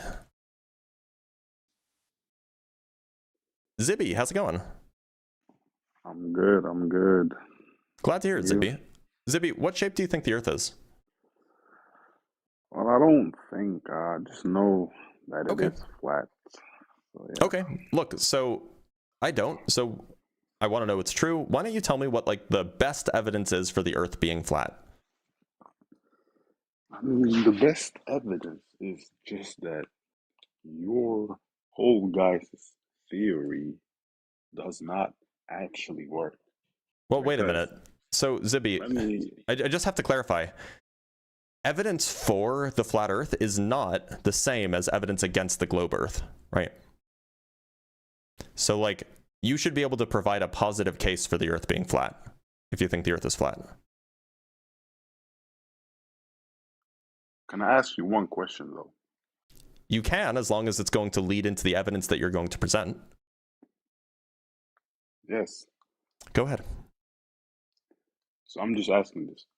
I've always wondered this, and you guys never seem to answer me, always pivoting, always like insulting me instead of the argument. So I'm just wondering, like, let's say I'm in an helicopter and I fly up, and we're supposedly on a spinning ball at 1,000 kilometers an hour. How come if I hover for 30 minutes, I'm still in the same spot when I go down? Because you're hovering, when you hover, you're stationary with respect to the air, and the air is moving roughly the same speed as the ground. Of course, wind makes it slightly different, but like you're moving, you're stationary with respect to the air, and the air is roughly stationary with respect to the ground. Wait, so if the air is moving with the earth, yeah, how come when I run in any direction, I don't feel 9,000 winds because coming against me? Because you're not running at 9,000 miles an hour. When you run, So if it's not windy out, of course, if it's windy, then you'll feel stronger wind. But if it's not windy out, that means that the air is moving with the earth. And if the air is moving with the earth, then if you run at 10 miles an hour, it will be like the wind is blowing on you at 10 miles an hour. So now that I've answered your question, can you actually provide the evidence for the flat earth? Because I answered your question. I didn't run. I didn't pivot. I answered your question exactly. Can you provide your evidence for the shape or for the earth being flat, please? You didn't answer my question because I did. I explained why you don't move relative to the ground when you're hovering. Well, look, you might not like the explanation, but I absolutely answered it. So so the Earth is spinning at all directions at once? The Earth is spinning from west to in one east. direction. So why is Or is it east to west? Hold on, I always get that backwards. I always have to visualize. So it's spinning so that the sun rises in the east and so it spins that way. thing. No, it spins from west to east. I'm sorry. West to east. So Mm-hmm. if I'm running towards the west, what happened to the spin? What? What do you mean? What happened to the spin? You're Well, moving. no, You're no. moving relative to the Earth. You know? Do you not understand that? Okay, look. Maybe I can explain what's if going the on a little wind bit better. is spinning against So Zibby, then I would feel it. What? Zibby, if you're on a train, Why are you? Zibby, imagine that you're on a train going, say, 60 miles an hour or something like that, right? Now, the air inside the train is also moving 60 miles an hour, right? Yeah. Okay. Now, if you're running inside the train, why don't you feel the 60 miles an hour wind? Because I'm in the train and I'm right moving with the train. Right. What? But you're not. You're moving faster than the train. You're moving, or perhaps slower. You're running inside the train. If you run on the earth, the air is moving with the earth. So when you run on the earth, you're not going to feel 60 miles. You're not going to feel 1,000 miles an hour of wind. You're going to feel however much wind you would feel by running at 10 miles an hour, because the air is moving with the earth. Closed system. The air is moving with the earth. That's why. It's a closed system in the train, though. It's not the same. And the earth is keeping the air stuck to it gravitationally. This is a false equivalence fallacy. No, it's actually like a almost perfect equivalence. The only distinction is that the earth is non-inertial and the train generally is inertial. But the earth is only minorly non-inertial, so we can treat it as inertial for all intents and purposes, at least for these examples. So like it's actually a really, really good analogy. Can you define minorly? Yeah, as in like the failure to be inertial is negligible. You can compute it. It's because the earth is rotating, but the earth's rotation is actually quite slow. So like the failure to be inertial will show up in things like the centrifugal force and the Coriolis effect. But these are both very, very small effects. They're sub 1% effects, depending on how fast you're moving and, things like that. It doesn't matter because it's a small percentage? Well, yeah, it's like not noticeable by like humans when we're just like walking around, right? Like we can measure these things in like laboratories, but like if you're just walking around, you're not going to notice it. So that's just, it doesn't matter. That's your answer. No, that wasn't my answer. Is that what you got from my whole no, explanation? You said that it's negligible because it's a I said small, that it's negligible. And my okay, what did I pronunciation say? is bad, What did I say was negligible? The effects. But What I thought effects? every number was relevant to the equation. What did I say was negligible specifically? The inertia of the Earth. No, I said the fact that the Earth is No, I didn't. I will clarify. Maybe you misheard. I said that the fact that the Earth is non-inertial is negligible. And that was the only distinction between the train and the Earth example. It's the only distinction between the two examples. And if that distinction is negligible, then it's not relevant for the part of the conversation that we're having. So now, can you provide evidence? Can you provide the evidence that the Earth is flat, please? Yeah, just by the fact that I mean, NASA derived from the word nasha, which is to deceive. That the fact that 99% of all space images are CGI, the fact that we lost the technology. I mean, you're acting sorry. like Sorry. it's I stopped paying but attention because you weren't answering my question. I was just asking for evidence that the Earth is flat. Saying that it's NASA all means a lie. deceive. Saying that NASA means deceive is not evidence that the Earth is flat. Because it's all a lie. Okay, I want the evidence that the Earth is flat, please.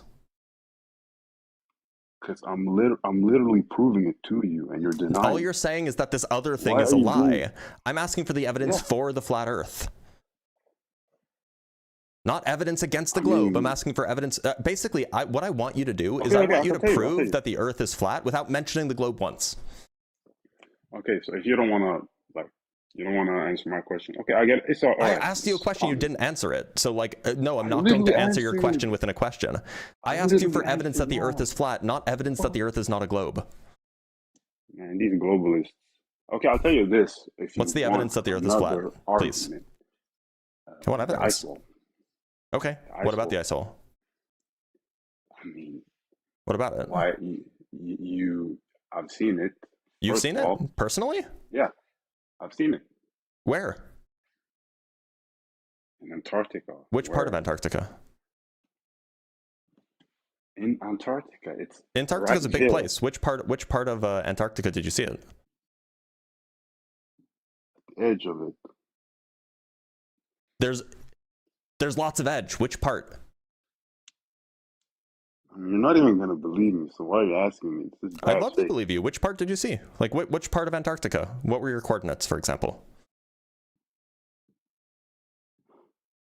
You guys want to deny truth so bad. Were you on the should west believe side of in Antarctica, the east side of your Antarctica? your religion. Like, are you even open to change? I'm wondering, like, are you actually open to change? If it's true, I'd love to believe it. I just want to actually see the evidence. But you're not actually going to provide any evidence. So, can you give me some details about? Can you give me some? Can you give me some details about this? About where you saw the ice wall?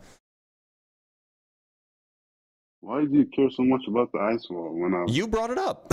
questioned you? You brought it up so many times. And you What can't do you even mean? Why answer do my I care so much question. about it? You brought it up. Yeah, it exists. So where did you see it? I saw it in Antarctica. I just Yeah. told What you. were your coordinates? Approximately. You don't have to where did you go from? Did you leave from South America? Did you leave from Australia, New Zealand? Did you fly? What did you do? I flew. Okay. Where'd you fly from? I mean, I didn't fly the plane. I'm not a pilot. Yeah. What city did you leave from? The city I left from was Oh, bro, you're lying. what? You don't even know? You don't even know where you left from? Because I didn't fly the plane. Come on, man. Yeah, you were in the city. Look, of course you didn't fly the plane, but you got in the plane somewhere. Look, where you're did just you gonna go? say What I'm a airport did you? troll. What city were you in when you went to the airport to get on the plane? You're just gonna say I'm a troll. I'm a troll, but Do you not know the answer? If you look, didn't the fact go that you're dodging makes me when I was- makes me not believe you at all. You're gonna say that I'm dodging. I asked you like Yeah, you 20 are dodging. questions. I asked dodged, you like, what's. I 19 asked of you them. where did you leave from? haven't What asked- you airport? haven't What answered city? What one city did you fly question. from? I told you it exists. It's not relevant to the discussion. What city? It absolutely is. What city not did you? relevant. What city did you board the plane on, or did you board See the how plane in? you're asking about the city I left from instead of Yeah. the ice wall? You see how Yeah, you're well, dodging? because But you're saying look, that if I'm you dodging. if you can't answer that question, then it's like obvious you're lying because you just don't know what airports actually fly over Antarctica. Globalism, your whole thing is a lie. Okay, This so whole why did you just thing. lie to me? You know Don't that lying's a sin, right? Okay. So why did you lie to me about seeing Antarctica? Who said I lied? Well, First I of am all, because you couldn't even tell me what airport you left from. because you're just derailing the conversation. I've done this. It's not a million derail. times. I'm talking about You're the just thing you brought up derailing it. that you're clearly lying No, about. no. No, like, Bro, no, you're man, caught. come on, man. You're caught. You're caught You're in 4K. caught. You're caught in 60 FPS 4K footage. What happened to NASA? Did you answer that question? I mean, I'm just returning I was the favor, bro. look. So okay, so you admit that you lied?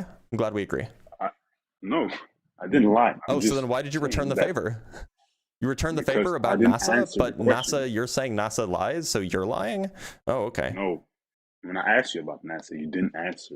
I Nah, I'm asked not you gonna about answer because evidence you for the didn't flat answer me, Earth. bro. I asked you for Yes, evidence bro. for the flat Earth. You said you saw the ice wall. I asked you, did you see it on a boat? Did you see it on a plane? You said on a plane, so I asked you what airport you left from, and you couldn't answer the damn question because you don't know what airports fly to Antarctica or fly over Antarctica because you made it up. I'm not a pilot. No, because you made it up. Like I Wait, can is tell, this I can a tell you discussion what city about I my flew from. about me I can being a tell you what pilot, city or- I flew from anywhere to anywhere because I actually fly places. You've never flown over Antarctica. You just Wait, lied so to you my can tell- face blatantly, can you and it's tell me what city embarrassing you for you. left? And you should feel Wait. bad, and your mother should feel bad. No. You've been caught now. You've been caught. I'm not just a story right now because I've done this a million times. So you're saying that when you flied when you were like 1 year old, you knew where you flew? Is that it? I didn't You fly knew when I was every 1. travel? You didn't, right? No, I know I didn't fly when I was 1. I didn't fly Right. until I was like 5. Yeah, and you remember that, right? Yeah. I can tell you You do. I can tell you all of the cities that I've flown out of. There's a lot, but I could list them for you. That's great, man. You Yeah, know so how to what? fly. You I'm sorry, just- were you 3 years old when you flew over Antarctica? I mean, I was young. How old? I'll tell you that. About 4 years old, I think. You were 4 years old. So you remember seeing the ice wall, but you don't remember what city you flew out of? Do you even remember what country you flew out of?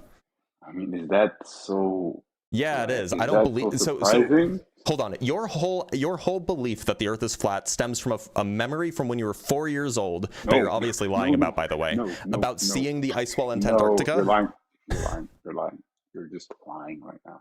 My whole belief comes from that and the fact that your whole thing is a psyop. It's so obvious. I don't get how you guys don't see it. This is so Just open your embarrassing for eyes. you. Okay, so When bro you just got your blatantly lied to glasses, me, didn't you- and then didn't you wait a minute. unlock So your to be vision? clear, just to be clear, You need just to to be clear, switch your glasses, bro. do you think that a Get 4-year-old better is glasses. do you think that a 4-year-old is capable of evaluating what they're seeing out the window of an airplane? I mean, I And got why it were you verified. on a flight to Antarctica when you were 4? My father has a passion for this. He taught me this. 'Cause He taught you this. So was he Yeah. piloting a plane? No, he wasn't. He was a passenger as well. He told me this before he passed. Oh, so you've been indoctrinated. I Got want- it. You're telling me about indoctrination, bro. Yeah, your dad indoctrinated you into Globalism. flat Earth belief and tricked you into believing that you saw the ice wall when you probably just flew over Michigan in the winter. Bro, you're actually hilarious. Zibby, what You're country do you live in? I live in Denmark. Okay, have you ever been outside of the country? Yeah, multiple times. Where have you been? I've been to the U.S. Mm-hmm. That's about it. Oh, okay. Turns out you can't fly from the U.S. over Antarctica, nor can you fly from Denmark over Antarctica. So there's another lie. What? Yeah, there are no flights that will take you from the U.S. to Antarctica. Who said I went from the U.S. to Antarctica? Though you said that those were the countries that you've been to. Yeah, as in vacationed. Oh, so you've been to Because other I've countries? been What other to countries have you been other to? Countries. What other countries have you been It's not. Why are you? Can you answer my questions, or is it just you're gonna? No, ask me? I'm currently ask one interrogating question? you because you're lying, and it's so obvious that you're lying, and I want you to feel bad about it. Can't you just? I mean, can't you just be good faith? I would love to be actually good get to faith, the but first truth. you'd have to not lie to me. So if you admitted that you lied to me about that, I'd be happy to turn off the aggro, okay? I want to get to the truth, but you're I'm not sure you working do. with me. However, if you continue to lie to me, I'm not going to turn off the aggro. I'm sorry. Look, man, I'm actually curious. You're actually curious. Then why did you lie to me? Yeah. If you're a truth seeker, why would you lie? Truth seekers don't lie. Yeah, truth seekers don't lie. You're right. So then why would you lie to me if you're actually a truth seeker? Yeah, why would I? Right. Yeah, it's a great question, but you did lie. So that means you must I not be a did truth seeker. not. You can't even I tell know me the what you truth. can't even tell me what country you flew out of to get to Antarctica. I can tell you. Okay, what was the country? I didn't fly though. I didn't fly. You said you flew. No, I'm not a pilot. Don't No, you but remember? that's not what. Okay, look, I understand that Danish people don't speak English as a first language, but you guys do Yeah, learn I don't English from understand. like second grade. So use that noggin and actually understand the words I'm saying. Nobody's assuming that you're flying yourself personally. What we're saying is, what country did you leave from to go over Antarctica? To go. That's what you said happened. I flew. I didn't walk on there, man. I never said you flew. I said to go over Antarctica. What? That's what you do. over When you're there. on a plane and you're over something, you are going over that thing. I flew over. Okay, what country did you leave I from to was fly over riding the Antarctica? plane. You won't let this go, huh? No, not until you You're admit that just you stuck lied. on this question. Not until you admit that you lied.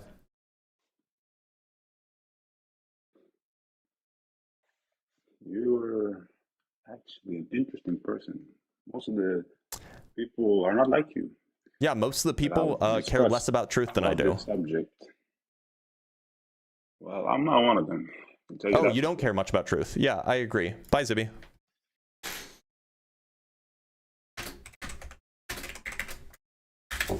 What a lying liar. All right, let's read some super chats and move on to our next guest.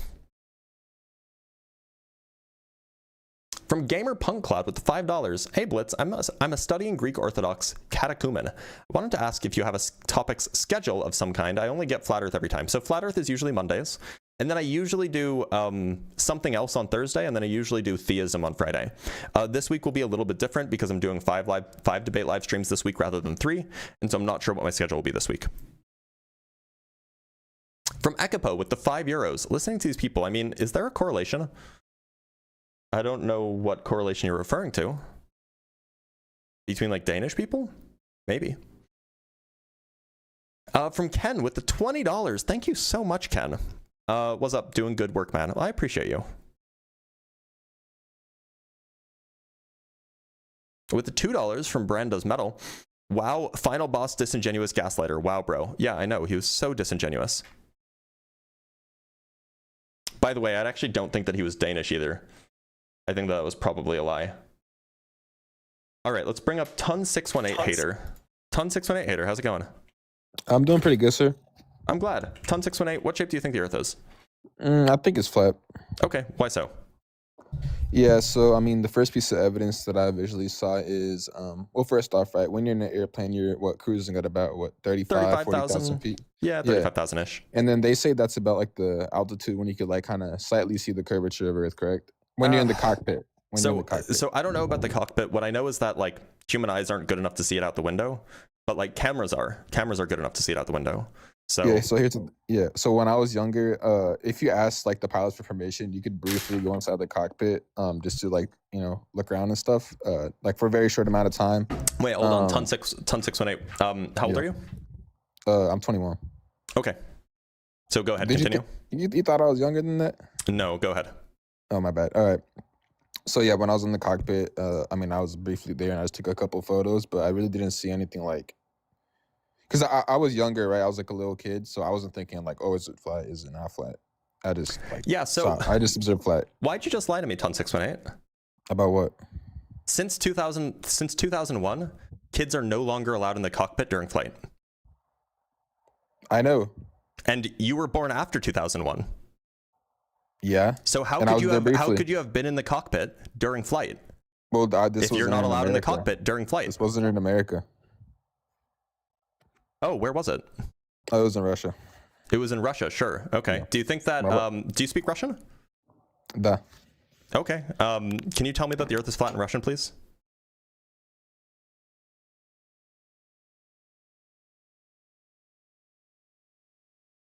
My bad. Someone came in. What'd you say? Can you tell me that the Earth is flat in Russian, please? Нет. All Я не right. могу. Я не могу. We're not gonna tolerate another liar. I mean, we could tolerate another liar and just grill him on it, but he was clearly lying, so... Look, if you actually think that the Earth is flat, why do you have to lie for it? Just doesn't make sense to me. From Sean Hawkins with the $5. So caller didn't fly because he's a pilot, but he flew over Antarctica. Right. That's that. You got it. Bingo. Right on the money. From Ken with the $5 exposed. Yeah, dude was just straight up lying.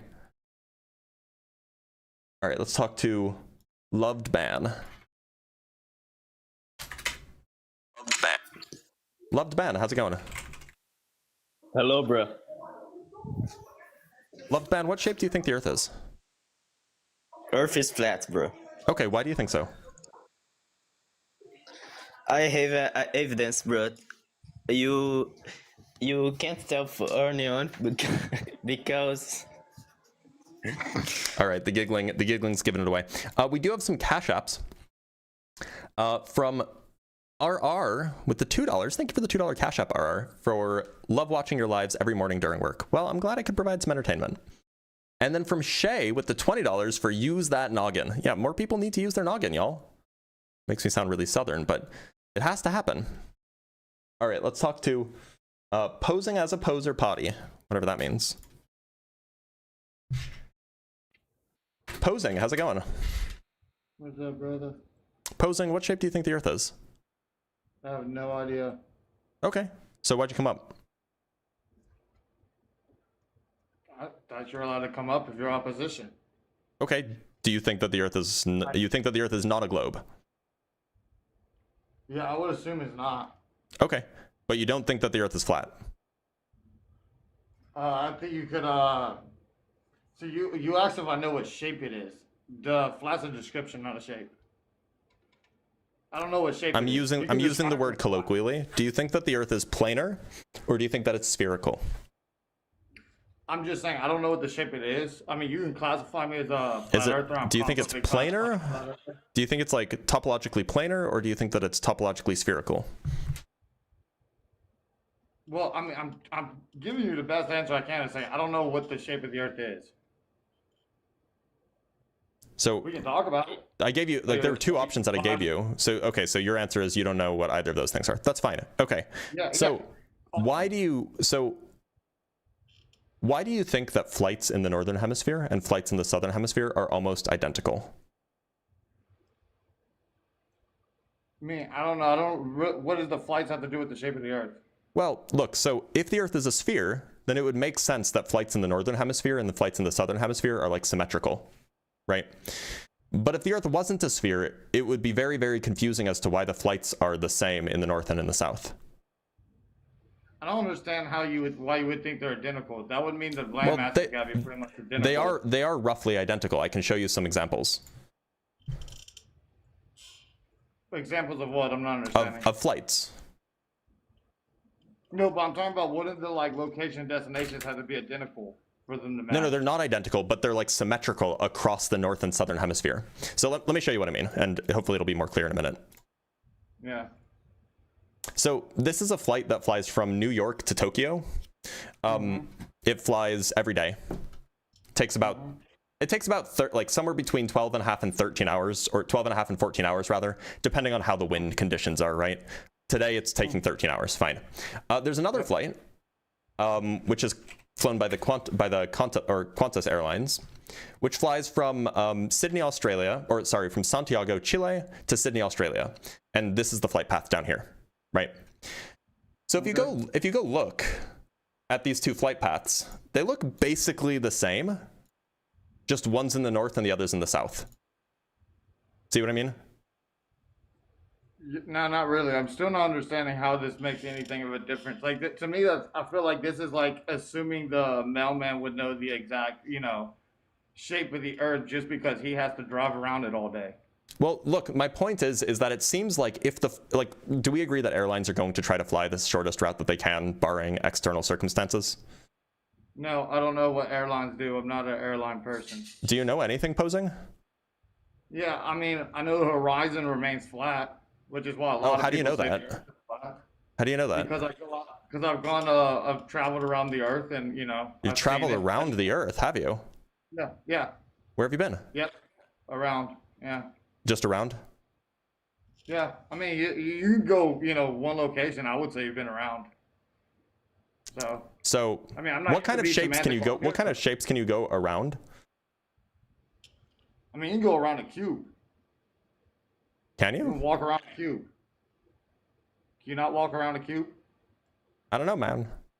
Look, it sounds like you actually don't know anything. So let me inform you. Yes, of course, airlines are going to fly the shortest route that they possibly can because they want to save on fuel and they want to save on money. And they also want their passengers to get to their destinations as quickly as they can in at a reasonable, expense.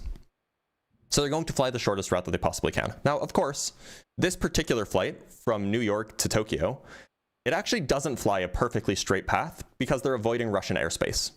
Notice how it's kind of lopsided over here? It's lopsided because a straight path would take them over Russia, but they don't want to fly in Russian airspace for obvious reasons. But barring that lopsidedness, these flights are nearly identical. One's just flipped over relative to the other. And so if the flights are nearly identical and they're taking the same straight path route, what we can do is we can just go pull up Google Earth. Let me show you. This all sounds like a giant assumption, just inferring that they're taking the shortest route. When, I mean, like, if you haven't been on a plane, I can understand that you might not think that, but that's just how planes work. If I could finish. I know this is your live, but usually, people let people finish. Well, if you're just going to say it's all assumption and dismiss the evidence, then I'm probably not going to let you finish. I'll just show you it, and then you'll run away, probably. So I'm not running away unless you kick me. I'm just here just saying you're inferring the fact that they're going to make a direct flight when a lot of times when Ubers, right, so can use Uber. If on a globe, okay. the shortest route. I'm not allowed Well, no, because I was in the middle of a bit, and you just want to dismiss the evidence right off the go. But anyway, so on a globe.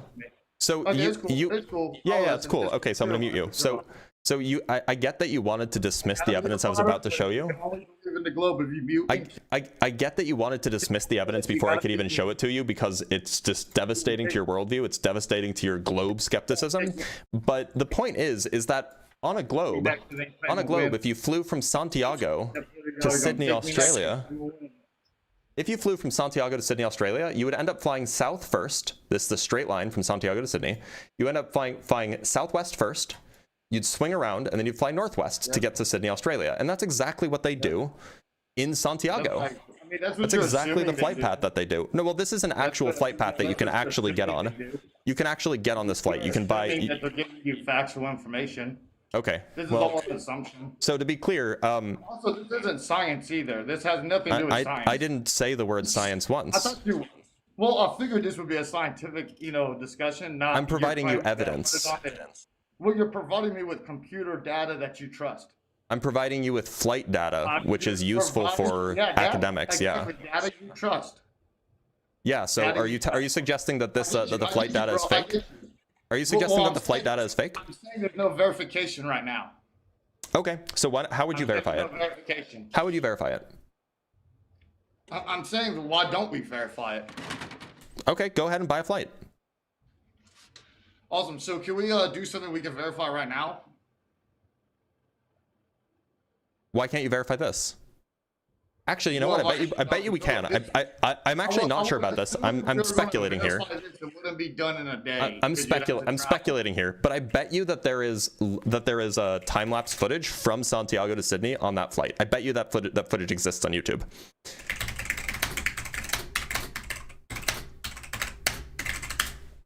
Let me see if I can find it. Yep, here it is. I figured it would exist. So here's time lapse footage from a channel called Critical Think. He flew from Santiago to Sydney. I'm just going to speed it up really quick. Yeah.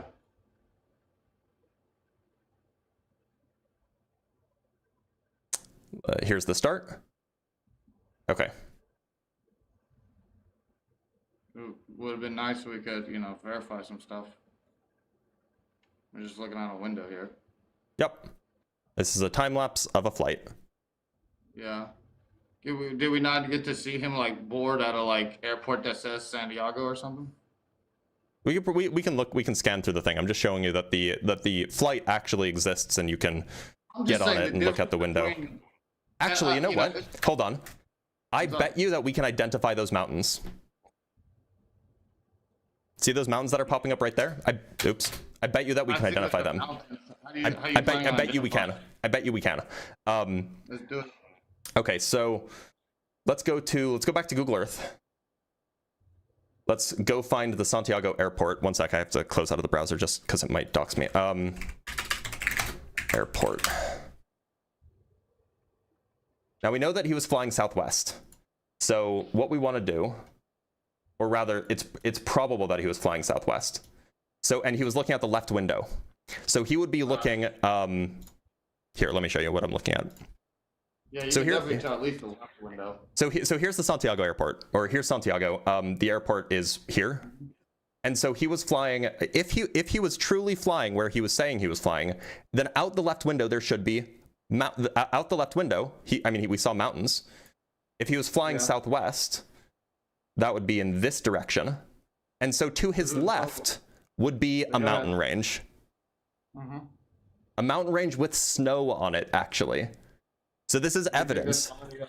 This is airport with a mountain range with snow on it. This is evidence that he's where he says he is. It's not definitive proof, but it's definitely evidence. It's definitely evidence. It's definitely evidence because, like I said, you're still leaving room It is for, evidence. You know. Okay, so actually, these mountains are really, really extensive. Can you find me another airport that has such extensive mountains off to their left when leaving the airport? Because those mountains have been going on for a while. I mean, In fact, they're still going. We still have more mountains. Okay, it looks like the mountain range has finally ended. So we're flying. Okay, so... Oh, and there's actually even a timestamp down here. Sure. Okay, so now we're in some plains. Plains, as in like flat areas. Okay, we're over the... Oh, there's another mountain, actually. Interesting. Flat horizon. There's a beautiful flat horizon. I don't even know if you can say that. Like you can't even see the horizon. It's cloudy. So I'm just skipping forward a bit. Okay, so now they're above the clouds. How the horizon rises to your eye level on a plane. Oh, how do you tell that this is eye level? Because if you tilt the phone up or down, the horizon will move its position. Anyway, so we agree that this time lapse exists, right? I'm pretty sure you could tell. Oh, wait a minute. Hold on. Hold on. We actually might have something. We might have something, by the way. Hold on. I just saw something pop up. This is actually a great piece of evidence. I'm gonna add this to my my notes later. It's a weird conversation. It feels like it's not very good back and forth.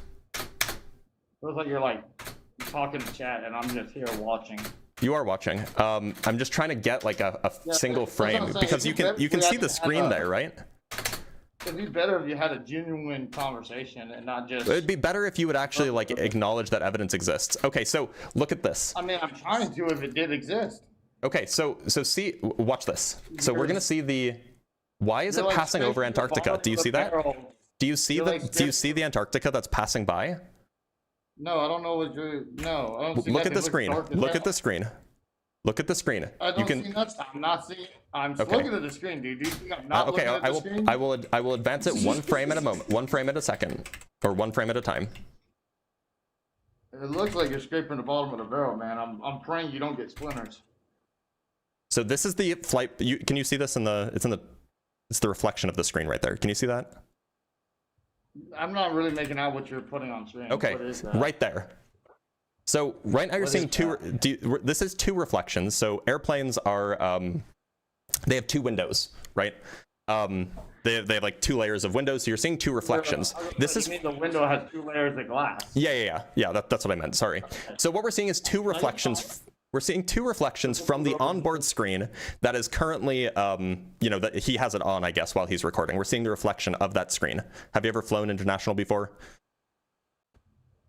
Well, like out the country? Yeah. Okay, so like, you know how they'll have like the screen that like shows your like flight path? No, wait. I take that back. No, I've never flown in. I've flown in the country. I've sailed out the country. Okay, well, depending on how far you've flown, sometimes the plane will have a, like, you can basically look at the flight path on your screen in front of you. Yeah. Well, I think they do that inside the country too, because I've seen that I've seen that as well. On small flights, they don't always have a screen in front of you. Anyway, so do you see that right in front of us? That we're seeing the reflection of that little screen at the top here, right? Oh, of the screen on the seat? Well, I guess you're assuming that's what that is, but it's a good guess. Okay, so now notably, this is a reflection, so everything is going to be flipped left to right. So what we're seeing is that it looks like something is going from, you can even see the tiny little plane there. I don't know how good your eyes are. You can see the plane here that looks like it's pointing, it looks like it's pointing to the right, which means that on the screen it's actually pointing to the left, right? Because it's a reflection. What do you think the screen is? Because I'm thinking it looks more like a movie.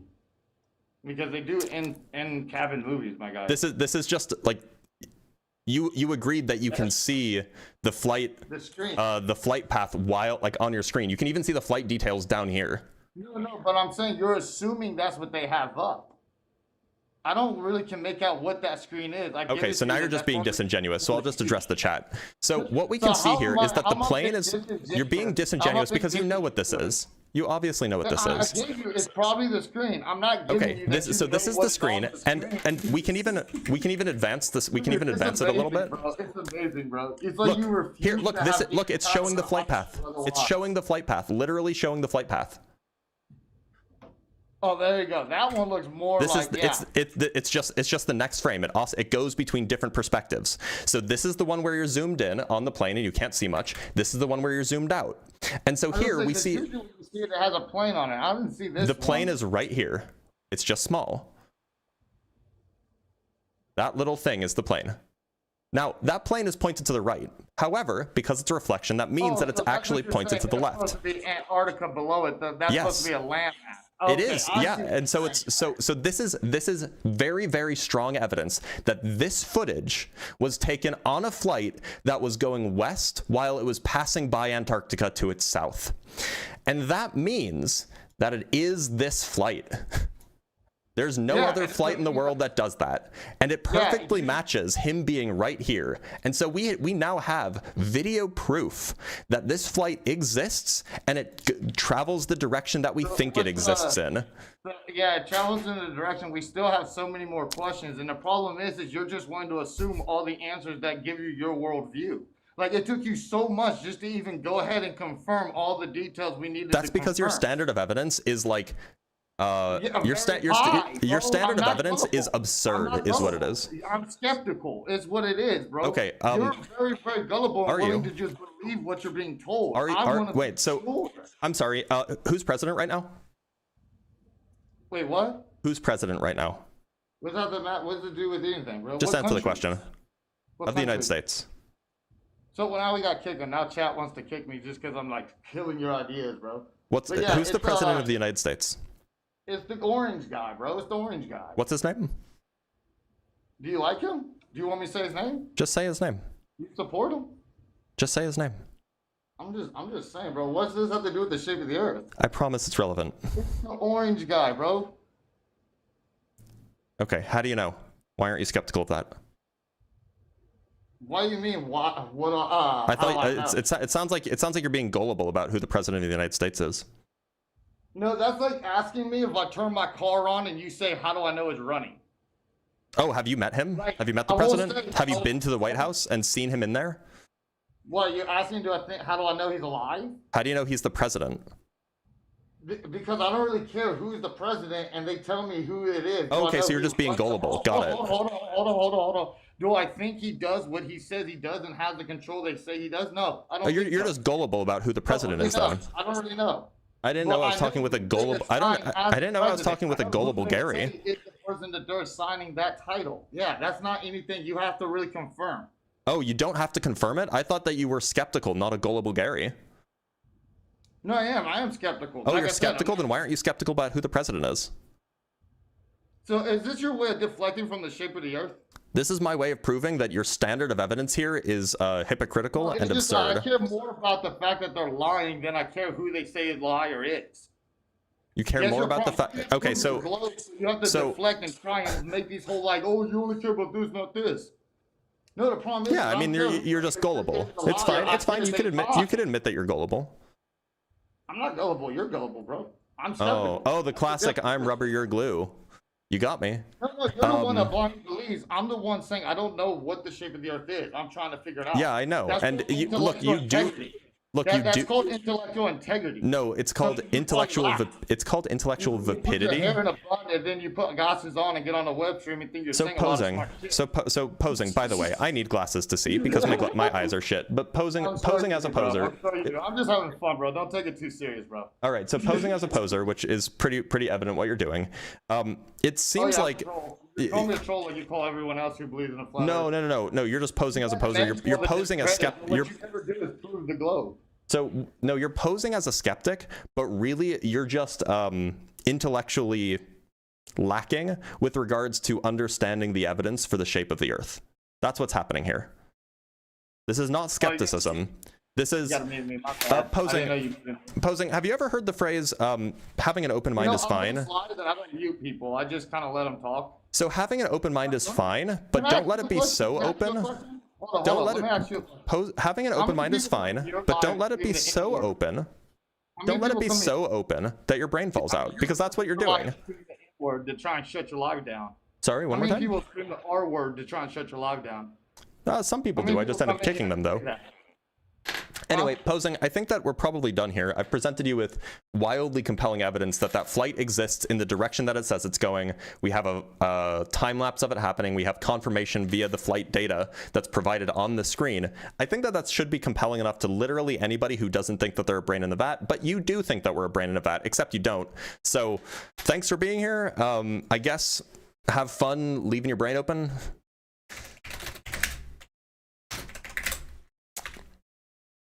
Yeah, I mean, like, he wasn't interested in actually looking at any evidence, so.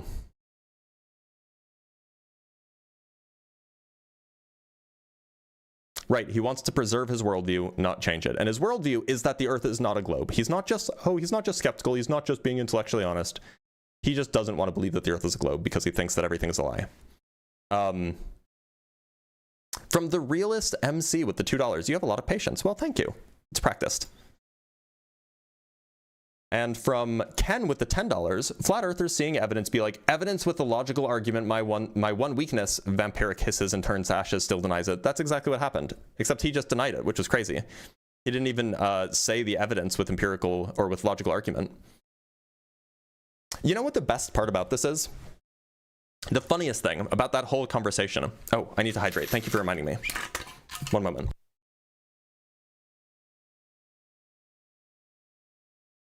The funniest thing about that whole conversation is that I am so confident that my position is correct that I just bet. I was just confident that there existed a time lapse for this particular flight, because this particular flight is really, really important for destroying the flat earth religion. And I didn't even know that this time lapse existed. I just figured it probably does. And then it existed. So not only did I have like a prearranged talking point or whatever, I found the evidence in real time, and it destroyed his worldview in real time. And then we found even more evidence within the video that dealt with his even further skepticism that, oh, this isn't real footage of the real flight, because we have a reflection of the flight path. It's crazy that happened. Not to toot my own horn too much, but it's crazy that happened, and he still denied it. Anyway, let's move on to our next guest. Now, Battlelogical is a known troll, but I don't think he's a flat earther, so I'm curious what he has to say. Battlelogical, are you a flat earther? I'm not a flat earther or a spear earther, actually. Oh, you're just a globe skeptic? No, I actually do have like What shape do you think the Earth is? Yeah, I think it's like a rhombocosidodecahedron. Okay.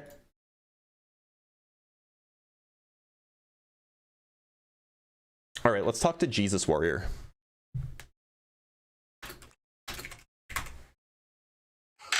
Jesus Warrior, how's it going?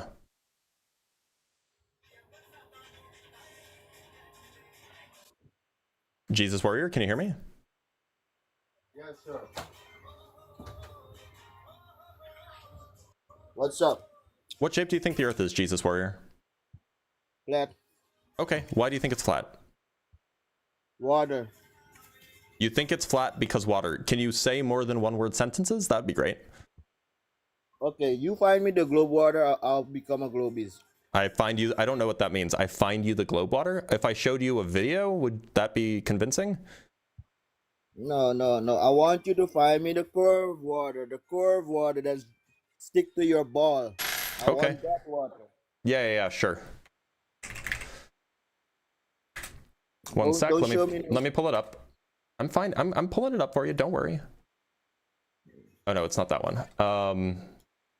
You can't Here it find is. curved water, brother. Here it is. I had to make a follow-up to this video where I wet this ball and... Just gotta mute this, sorry. That's what you're gonna show me? Yep. Here's water So, sticking to a ball. Listen, no. If you spin the ball, all the water flies away. How The come when water is the ball is currently spinning and the water's not flying away. It's still wet. Stop your nonsense. Spinning the ball with water. It is will spin spinning. all the water away. Look. it. Watch. He's dunking the ball in Look, water. This guy's a lunatic. He's Now I dunking know the ball you're in a water. Now it's spinning. It's spinning. Now watch this. Watch this. Your Joker laugh isn't a good look here. That guy's gonna show me a ball with a water stick. Yeah, and it has spinning water on it. the water. Now look, he's gonna take a towel and he's going to dry the ball. And look how wet the towel is getting because the water stuck to the ball. It's wow, the embarrassing. Joker laugh is really funny. Oh, yeah, I gotta laugh, Was it bro. like, were your parents hyenas? Because you sound like one of those. Listen, the thing is, you're lukewarm. Water on a fucking ball, when it spins, everything flies away. you Except it didn't. dumbass. I just showed you a video of it. Bro, I just showed you a that's video of it water? happening. That's water you show me? Bro, you're a moron. Yeah, there was water on the ball. Come on, bro, do your best. Earth is flat. Look, Just- Jesus Warrior, if I did my best, you would feel like you were back in second grade getting scolded by your teacher for not being able to read. Shit. You don't He want just me to showed do me my a ball. best. Listen, I did the same research he did, and all the water was pitching away from the ball, not on the ball. So Okay, so the video I showed you was just fake? It's more than fake. That's bullshit. Okay, you- what was bullshit about it? Put a ball in a tub of water and spin it when it's out of the water. That's what I See just showed you. will happen. I just Look, showed you. There's an experiment with a girl that tried the same thing. Wait with a minute, so then what was wrong with the video I showed you? Bro, guy is a lukewarm. I'm a lukewarm? Look, I Yeah, understand yeah, that English isn't your first language, and like that's cool. That I'm glad that you know more than one language. Yeah, but you're a But like lukewarm, bro. but calling someone a lukewarm is like not a correct grammatical structure. Yeah, lukewarm. So I'm not sure what you mean by that. Your insult is kind of falling flat because I don't know what it The means. thing is, you can find me the curved water. Stop talking trash. I'm pretty sure I did just show you the curved water actually. Oh, that's not curved water. Oh, okay. take Well, a was it glass. water Listen, and it wasn't on a listen, ball? Hold up. Take a glass, fill it halfway, and show me the curved water. I'm waiting. You mute yourself? Don't Oh, mute, I'm sorry. bro. That was an accident. Why would I show you curved water in a glass when a glass isn't a ball? Yeah, but I showed you a ball with water on it Look, that was listen, spinning. I have the flat earth. Listen, I It have seems the like flat earth water it seems here. like you're struggling to understand this. I just showed you a video of it I happening. have the flat earth So, water, Jesus and you Warrior, have the curved water. I'm Jesus looking Warrior, for do the you think curved that you're water. defending the church right now? Because if Jesus saw you doing what you're Well, currently there's doing, 201 he would be scripture. Hold up. embarrassed for you. Hold up. There's Jesus, 201 scripture in the Jesus Bible. would be Hold up, my so brother. embarrassed Just for you hold right up, now. shut up and hold He up. would be like, Hold that on. atheist is destroying you, Jesus Warrior. can't You destroy should shit. you should You show learn me a you should ball learn your spinning in the science water. and you should No, stick with what you know rather than talking about something that you've never heard of. Listen. There's 201 scripture in the Bible defending the flat earth. You dumb I'm sure shit. that there is. Go do I'm sure some that there is. research. Thanks for being here, Jesus Warrior.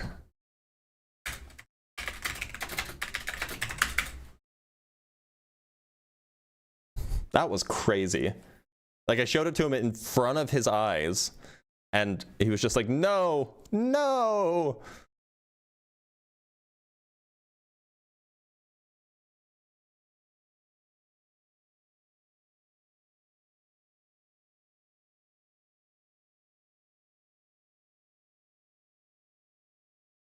All right, looks like Xavier's not connecting. All right, let's bring up Moose. Mus? Hello? Mus. Is it Mus or Moose? It's actually in Swedish. They say Musse. Musa. Okay, Musa. How's it going? So it's like the equivalent to Mickey Mouse in English. Ah, that's right. That's right. Okay. So Musa, what shape do you think the Earth is? Honest to God with you, I'm a round earther, and I Okay. believe everything that you say. But I Then just have a gotta question. let you go. I gotta let you go. I'm sorry. I just can't. I can't do it today. We're speed running flat Earth. AGM, how's it going? Oh, my bad. I didn't mean to click on that. You're good. Thanks for being here. Talk to Yeet my feet, Doc. Yeet, how's it going? Oh, he's not here yet. Yeet, how's it going? Yeet. Yeet. All right. Yeet's not here. We got a few super chats. From Icy Spin with the $2, FLERF PD500 to Critical Think 4, that flight. Oh. Let's type that in and see if we can find it. FLERF PD500 or... Wait, I don't understand what this means. Okay, I don't know what that means, but maybe if you're talking about something, send it to me on Discord. From Literally Lou. Hi Lou. Thanks for the 10 Australian buckaroos. Appreciate you and all you put up with for our entertainment. Look, it's for my own entertainment too. From Gretchen with the $3. Hashtag uncaged PhD free. Lamau, these FLERFs suck. No, maybe eventually, but not for now. And from Austin Clegg with the 15 shekels. Not a FLERF, but do you know if there are any videos of astronauts trying the ball and water experiment? There are videos of astronauts just having like an orb of water that's just floating in space. So like it's even better than that, but they think it's fake, so it doesn't really matter. All right, let's talk to VFX Blender Studio. VFX, how's it going? Hey man, are you doing all right today? I am. How about you? Pretty good, pretty good. I Glad just to hear wanted it. to call. Say what? I'm glad to hear it. Do you think that what shape do you think the Earth is? Yeah, so I think it's like flat, but not necessarily like round. It's like a shell in a way. So I don't know what that means. let me, if I explain, it will make sense. But just give me a Yeah, go ahead. second. Basically, if you go back into like the Roman era calendar, they had 13 months, which corresponds to like 13 scales on a turtle shell. So if you look into it, they took- VFX, get out of here. what do you no like? Look into it though. Like Get out of here. All right, let's talk to DJ Edi Storm. I'll just call him Storm. Storm, how's it going? Yeah, how you doing, man? I'm doing A-okay. Storm, what shape do you think the Earth is? It's flat. Okay, why do you think so? Well, you know, I flew back and forth from New Delhi to New York several times. And, you know, even up that high, I still never saw a curve. But what got me was that one time when I was coming back, the sun seemed to stay in the sky for a long time. And then as we got lower at one point, I remember the sun staying in the horizon for nearly 2 hours. And that didn't make sense to me, because if I understood that the world was a ball spinning, then how could we have stayed with the spinning of the ball, and how could have it stayed halfway? Were you flying from New Delhi to New York?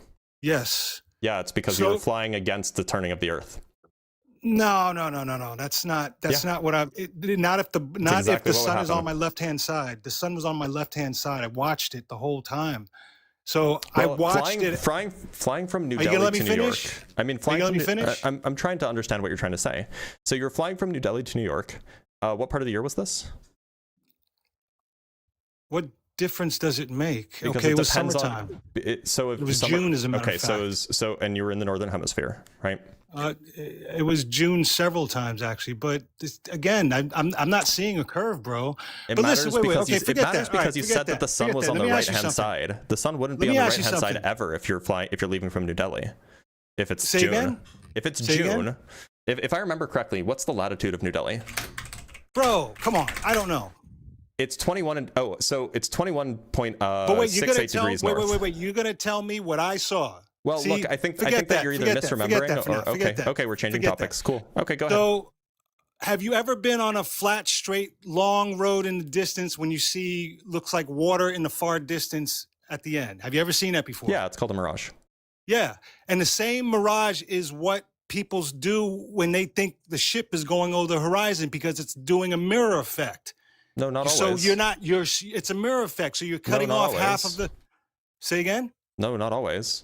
Yes, it is. It's always. No. That's what gives the illusion that it's going over a curve. It's not going over a curve. It's just being hidden by the mirroring So effect when- of how far you can see. So You do know this, bro. You So, know this. You're a scientist and you know Storm, this. do you understand how a mirage works? I actually made a video I about this do. quite I recently. just told you. Of course, I understand how a mirage works. So what happens to the light during a mirage? Which direction does it bend? It bends. It creates a mirroring effect. You're watching Okay, the so light you bounce don't know off how the. a mirage works. Let me Okay, show you a okay. diagram. Show me. One sec. Here we go. Actually, use this diagram Yeah. in a video that I made. I'm going to show you what you're looking at too. Let's see if you agree with me. So this is how a mirage works.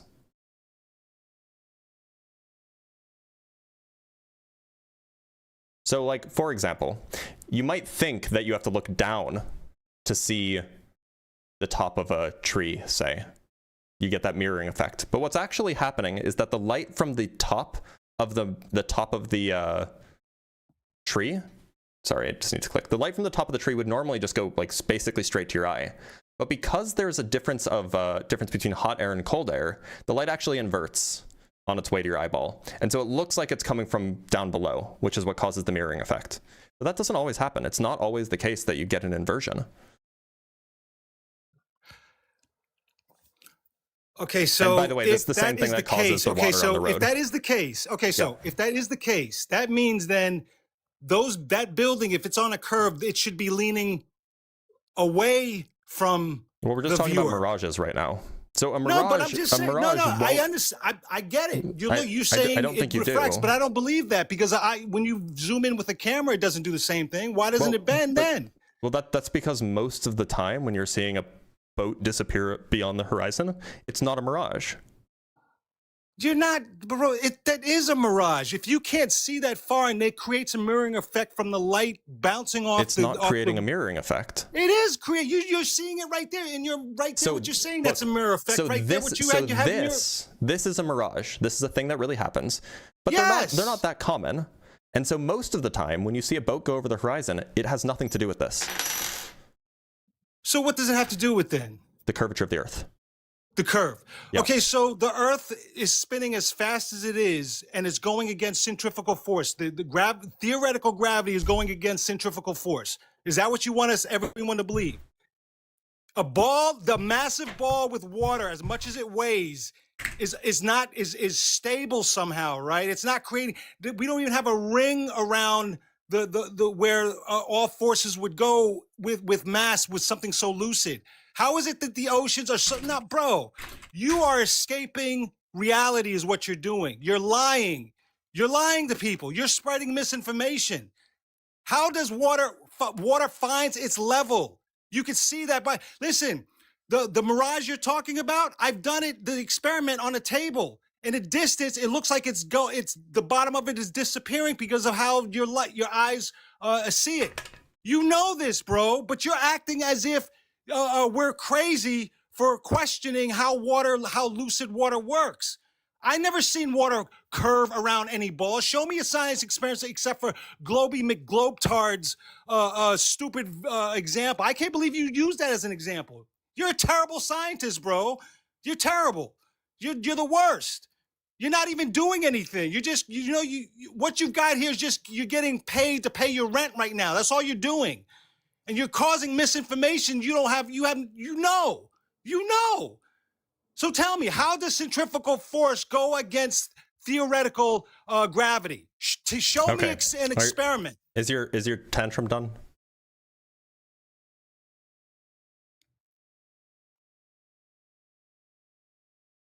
I'm waiting for you to show me an experiment I where did ask you- centrifugal force I goes did ask against. you a question. Yes, ask me a question. Okay, is your tantrum done? I'll take that as a yes. Yeah, so here is a lovely experiment. It's actually like a prolifically well done experiment in my view, where they were measuring the gravitational coupling between millimeter-sized masses. Did you measure it with your tools? Or are you reading someone else's work? Did you go out and do the measurements? You did this. You did all the experiments. Because that's all you're not showing me, man. I'm sorry, that wasn't your standard earlier. You said show me an experiment. So I'm showing you an experiment. You showed me a very poor experiment. You showed the whole You world, haven't even seen this. 1,500 people, Globy McGlobetard's rubber ball. Is the Earth a rubber ball? Hey, Storm. You are currently at like an 11. If you want to make a good case for the flat Earth, maybe like turn it down to like a 6. Sound good, fam? That's fair. Okay. So you asked me for an experiment showing gravity. You very strongly alluded to the idea that gravity is fake, that it's just a theory. Gravity is a theory. So right, Has it been I'm showing absolutely. Has gravity been proven? So I'm showing you an experiment that demonstrates gravity. It demonstrates the existence of gravity in exactly the way that we expect it to behave. That's their explanation. How many people believe it's just density? How many people believe it's electromagnetics? I'm showing you an experiment that behaves exactly the way that we expect it to. Mass attracting mass. Now, look, you don't have to believe this, but this is definitely a serious experiment that seriously happened, has serious analysis behind it, has serious error correction behind it. This is a real experiment. And so I know like if you want to just say that's fake news, fine. But then you're just not interested in actually engaging with the data that's presented to you.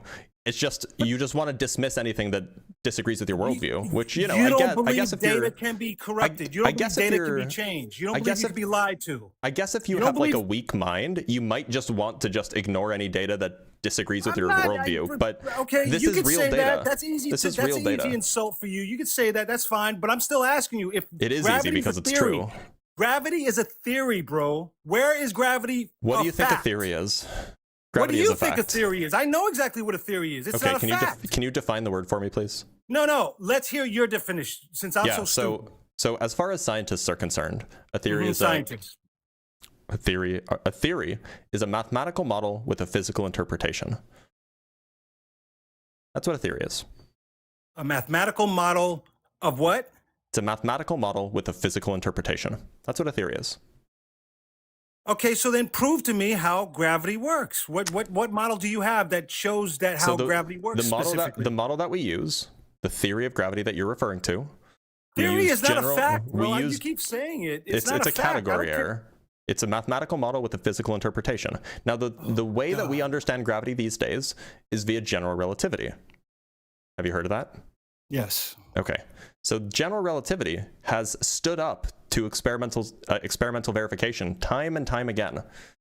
This is verification evidence for that theory matching reality. Do you understand? No, I actually don't understand. You know why I don't understand? Because I've never seen the test done myself. Okay, then go to a university and ask if you can sit in while they're doing the test. What you could just show us right here? Don't you have an example? On video, no, because scientists don't usually just videotape their scientists don't usually videotape their experiments. It's not particularly common to do. Well, they should if they want to shut people up. Don't you think that's a good idea to show these things? Generally, that's a terrible example you just said. Generally, scientists are not really interested in flat earthers because flat earthers are usually dogmatically attached to their flat earth belief, and they won't even change their views even if presented compelling evidence. No, that's not true. Because when I took my flight between New York, and I questioned what I saw, and it wasn't until 5 years later that I found the flat earth stuff, and I thought it was silly at first, but when I start looking at it, you start thinking like, you start logically thinking about what's going on here. I mean, come on, let's think about this. The Earth is spinning. Do we agree that this experiment happened, or do you think that it's completely fabricated? I don't know. Honestly, I don't know because I never did it myself, and I never seen it do. I understand. Okay, there is a video of Newton's theory of gravitation. I get it. By the way, there is a video of a guy doing the experiment. It's just not super precise because he doesn't have like a full lab. Okay. But I can show you. What is this? And what is this? What is this experiment? It's the Cavendish experiment. I can show you what I'm talking about. Okay. The paper that I was referring to just a minute ago, this paper here, This is a super rigorous, super precise version of the experiment that he's going to do. Let me just skip forward to the relevant bit. Oh, I think that you might even have to watch the whole video to actually understand what's going on. So I'll show you the result really quick. Ignore this. Let me slow it down. So the important point is that, see that laser dot moving? Yeah. That laser dot moving is the signal that they were looking for. And so what it's going to do is it's going to oscillate back and forth, but the center of oscillation is going to shift. That's the signal they're looking for. If it does shift, then that's evidence that the attraction between masses happened. Now I'll show you why that's expected. I imagine that he probably has a diagram set up somewhere. Yeah, here we go. Or actually, no, he has a more precise version here. Here we go. So what's happening here? I'll just pause it and I'll just explain. So what's happening here is you have two small balls. I don't know if you can see this. I can make it bigger. Yeah, that's better. So you have two small balls attached to a metal bar in the middle here. So you have a ball here, and then the other ball is hidden behind the big ball there. But there's like a metal bar connecting them. Or actually, I don't know if it's metal. It might just be plastic, or it's something lightweight. Connecting those two metal bars. They're kind of like hanging stationary inside this plastic or metal container, and it's a vacuum in there. And attached at the middle of that connecting bar is a string. And you can even faintly see the string there. I'll make it even bigger. Maybe you can see it. You can even faintly see the string there, right? Yeah. And so what's happening is that basically you have a dumbbell that's hanging from a string in the middle. And so the dumbbell can twist depending on whether you pull or push it in various ways. But importantly, it is sealed from the it's sealed from the outside. Nothing can touch those metal balls, and it's a vacuum inside. And so what he does is he takes a large metal sphere, in this case it's lead, and he basically puts it up next to one of these metal balls. It's not touching it because they're separated by the plastic, they're separated by the vacuum. It's not touching it. But using this, you can measure very, very slight changes in the way that the dumbbell rotates, because it's hanging from the string, it wants to rotate, right? And so what they do is they attach a mirror to the and I think you can even see it here. They attach a mirror to the bar, and they bounce, or to the thing that the bar is attached to, and they bounce a laser off of it. And so if the whole thing twists, the location of where the laser dot is on the end, like on the other side of the room, will change. So if it twists a little bit, the mirror will tilt, and so the laser dot will be in a different place. What does the laser dot represent? It's just a way of measuring how twisted the dumbbell is. That's all. Because like if you attach the mirror to the string, basically, if the dumbbell twists, the mirror will rotate, and then the laser will bounce off at a different angle. And what is this supposed to be an example of? It's an example of mass attracting mass. So if you just leave it alone, it'll just oscillate back and forth. But because, you know, if you touch it even a little bit, it'll jiggle. It'll oscillate back and forth, the dumbbell. Mm-hmm. But the center, so you can basically mark where the laser is oscillating back and forth between. The center won't move. It'll just stay where it is. It'll just twist back and forth, right? But if you put a little, not a little lead ball, if you put this big lead ball next to it, what you'll notice, and this is what he was showing here, is that the center of the oscillation, so the two endpoints, shifts over to a side, which means that it's not just oscillating back and forth in equilibrium. You've applied a force, so now it wants to be slightly more twisted. The middle point of the oscillation is slightly more twisted. And so that is an example of showing mass attracting mass, of showing gravity. Okay, can you, I think I kind of get it, but can you tell me that again? I can show you a diagram if that might help. No, just tell me as simple as you can using simple terms, because I'm not educated like that. Let me show you a diagram. Like this diagram might help. So this is like not in a vacuum or anything, but this is just to kind of explain what's going on. So let me make this smaller so that you can see all of it. So you have the two small masses attached on a rod, right? Like, see those there, the yellow ones? They're attached on a rod. And then in the middle, they're hanging from a string. On that string, we attach a mirror. Now, those two masses, they're just going to twist back and forth because it's never going to be perfect, right? They're just going to twist back and forth. And so what you'll see is that the laser pointed at the mirror, because the mirror is twisting, that laser dot on the ruler at the end will move back and forth a little bit. Mm-hmm. Now, if you applied a force to, say, one of those balls, it'll still oscillate, but it'll oscillate with a new center. It'll oscillate about some new place. So imagine that you just like pushed on it, like you just applied like maybe you put a magnet near it or something, right? It would still oscillate because it's not just going to be stationary, but the center about which it oscillates will be in a new place. It'll be slightly more twisted or perhaps slightly less twisted, depending on what direction the magnet is in, and so on, and so on and so forth. And so even though it'll still oscillate, it might oscillate around a center.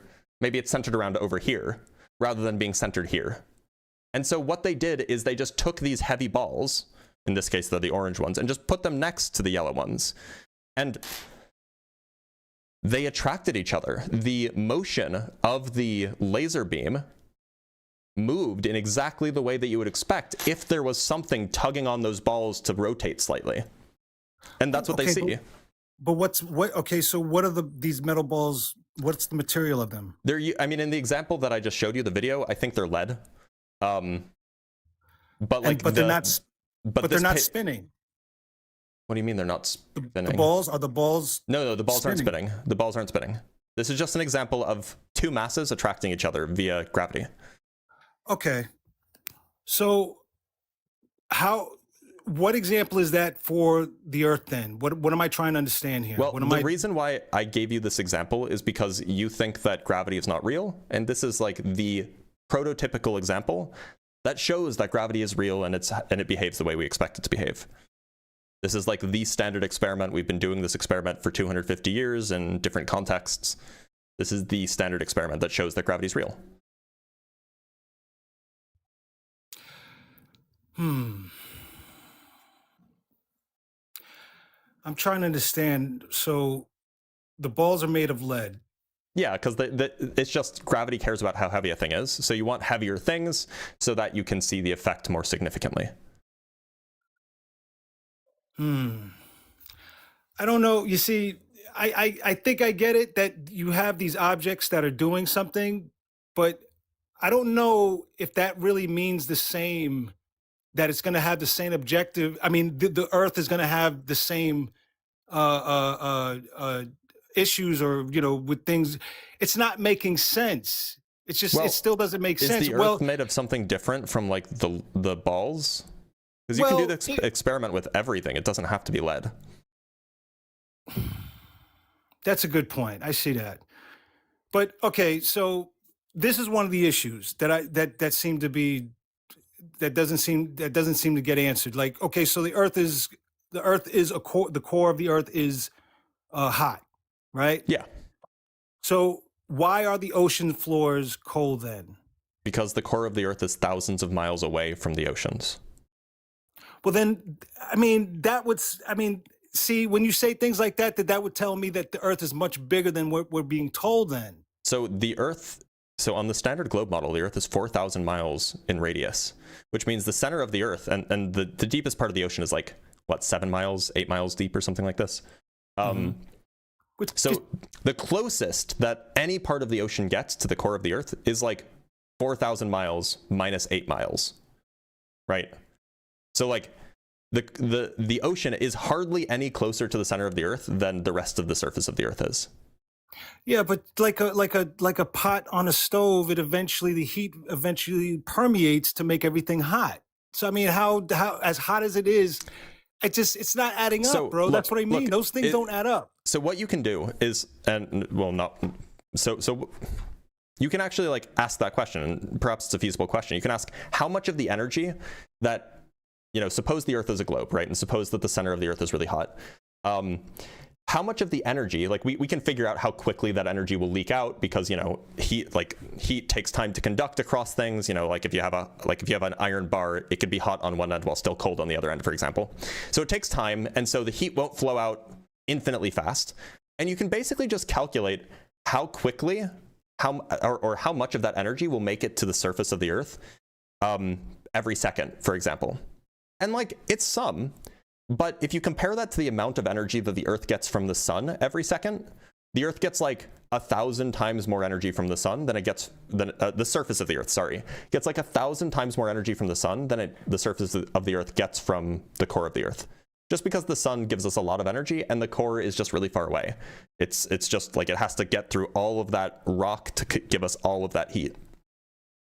And so, yeah, technically, the bottom of the ocean is slightly closer to the core of the Earth. However, it's also further away from the major source of our energy. So it's going to be colder because most of its energy is further away. Yeah. Yeah, you know, I can't doubt that. It's just again, it doesn't seem logical. You know, I'm a bike mechanic, and when I spin a wheel in my hand, I can feel the force. I feel the force that allows a top to spin. It's not making logical sense. Yeah, So, yeah, but when but you look, spin a wheel, it spins really fast. How fast do you think the Earth is spinning? well, that's funny because, you know, I saw an example of the ISS going across the moon, and it seemed to go across really fast, man. Yeah, the So- ISS moves really fast. The ISS does, yeah. But Moves see, now- 17,000-ish miles an hour. Yeah. So how fast does the Earth move? The Earth, so look, so you said you're a bike mechanic? Yes. Okay, so when you, you know, if you have a drill, which I imagine you use occasionally to, like, you know, screw in whatever. Yeah. How do you measure the speed that the drill is spinning at? What units do you use? Do you use like RPMs or something? I'm not specific about that. I'm just you're asking me what exactly? Like just what, like how you, like what quantity you use to like measure it? Do you do like RPMs or do you like Oh, do I you do don't- like miles yeah, per I hour don't- for like? I don't build motorcycles, man. I mean bicycles. I build Oh, bicycles. okay. I'm sorry. Yeah. So, okay. Yeah. But the point is that the way that we measure rotation speeds is in RPMs. It's rotations per minute, right? Like if you look in like a speedometer, not a speedometer. What's the thing in the car that tells you how fast your engine is turning? It's not the speedometer. It's the other thing. I don't drive. I don't even. I'm sorry, Okay. bro. I don't even You're drive. good. You're good. Anyway, there's a part, the tachometer, that's what it's called. So that tells you like how fast the engine is turning, and so that's you know, it'll tell you in RPMs. The Earth's RPMs is like 0.000 whatever, because it spins only once in a full day. Compare this with like a bicycle wheel. A bicycle wheel is going to spin a few times a second. Bicycle wheels, like on the grand scheme of things, bicycle wheels spin way faster than the Earth does. If you look at like a clock on the wall, look at the hour hand on a clock, like an old analog clock. Look at how fast that analog clock spins. The Earth spins half that speed. The Earth only makes one rotation in 24 hours. So it's just not fast. So then why is the ISS moving so fast then? The ISS is orbiting the Earth. The ISS goes around the Earth once every 90 minutes. It's like, what, 18 times faster than the Earth rotates? Okay, so Saturn, it has rings because of its what, gravitational pull, its spin? It's gravitational pull, yeah. Not because of its spin. Okay, but so it would seem to me, as an example that I saw, that if the Earth was spinning, then the water would almost form a ring around the Earth. Like we would have a river of water. Like if you spin something, it all, you know, okay. It's So just have not you ever fast seen this? enough, right? Like, and so look, But that's so a good how, intuition. How fast? Okay, so what's the number that they use to say how fast the Earth is spinning? I think that's the deception right there. Right. So flat earthers will say it's 1,000 miles an hour. And they say that because it sounds fast, but that means one rotation per day because the Earth is big. So 1,000 miles per hour, it's actually really not fast. The speed of the thing, like the miles per hour speed of the thing, doesn't tell you about how strong the centrifugal force is. It's the rotation rate that tells you how strong the centrifugal force is. And you can actually just work out the math. Like this is something that I would teach my engineering students, 5 years ago. You can just work out the math and see that, look, the Earth's spin, even at 1,000 miles an hour, the Earth's spin makes, not only is it weaker than the gravitational force, it's like less than 1% as strong as the gravitational force, right? You would have to spin like more than 100 times faster. Sorry, that's not right, because it goes as the square.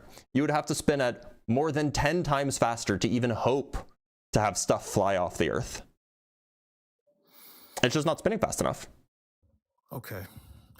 I'm not going to waste your time anymore. I'm not going to say the Earth is flat or round. I just got questions that aren't adding up, but that's cool. I get it. I can't dispute any of it, but Questions thank you. are fine. Just make sure that you pay attention to the answers when they're given to you. Agreed. That is fair. Thanks Thank for you being here, Storm. You too. Thank you, man. Take it easy. Take it easy. That went from like spectacular shit show to like actually a teaching moment real fast. So that was interesting. I mean, Storm, look, you definitely came on hot. That's okay. I'm glad that, you know, we at least could come to some sort of agreement by the end. Now, I'm going to read some super chats.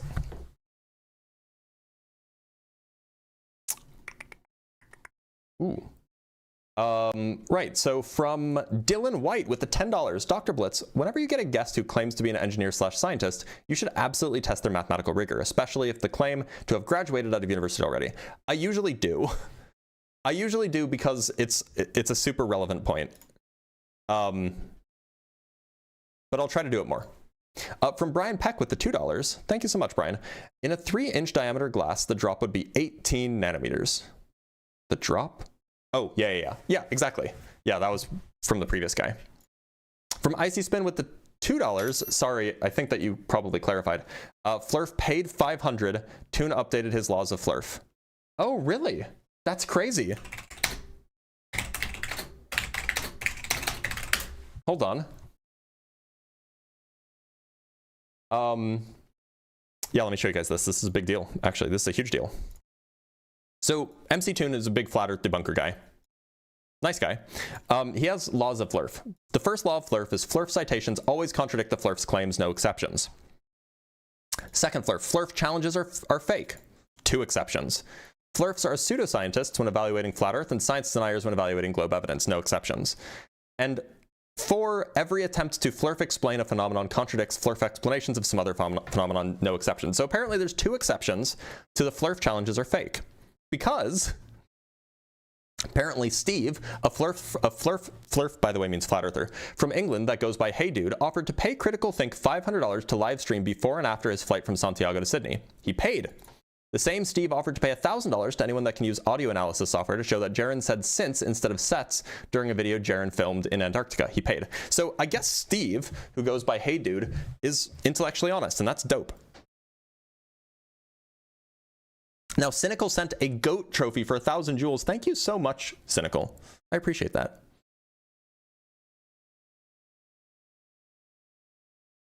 And Ken sent $10. Bro was hella mad. He was super mad. He came on really hot. But, you know, he chilled out, and that's good. From Captain with the $2, quote, if I crash out harder, they will believe me, says caller. Look, he just really wanted to rant. And I get that. Like, he's been... Yeah, I get that.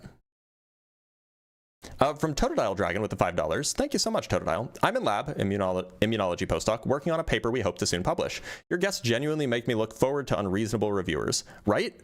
Reviewer 2 is nothing compared to some of these guests. And from Sean Hawkins with the $5. Are you familiar with Blue Marble Science's Cavendish? I'm not, but I'll pull it up.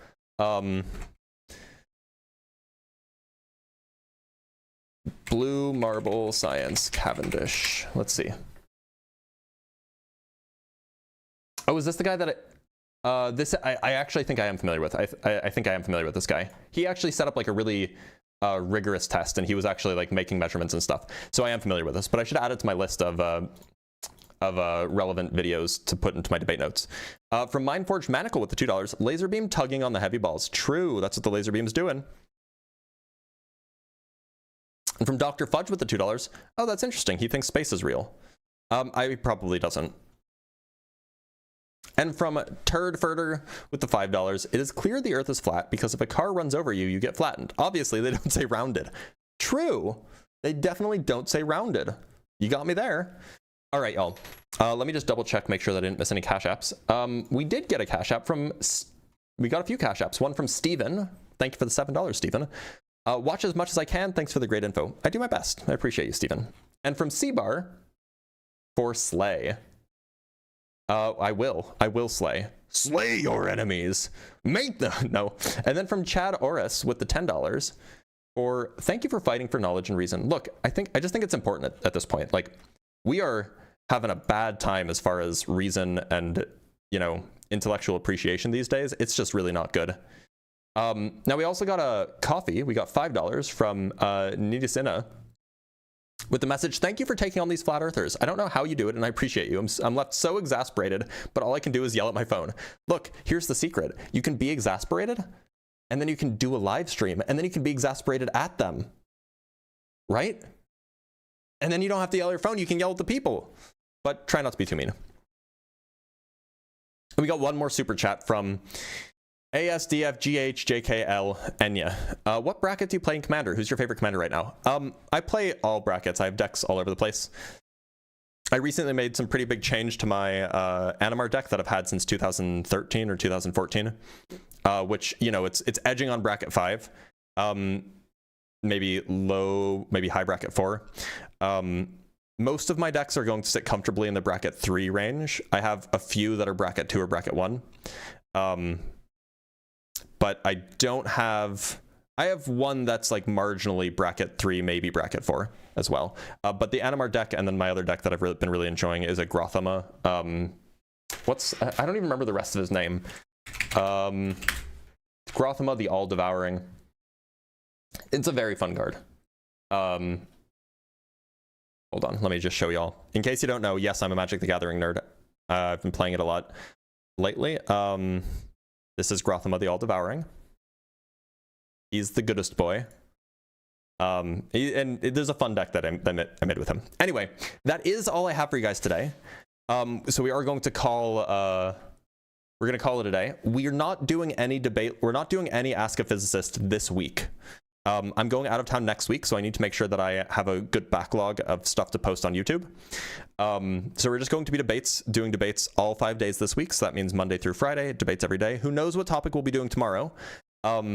So I don't have to say goodbye for very long. I'll see you guys tomorrow with some more debates. Take care, everybody.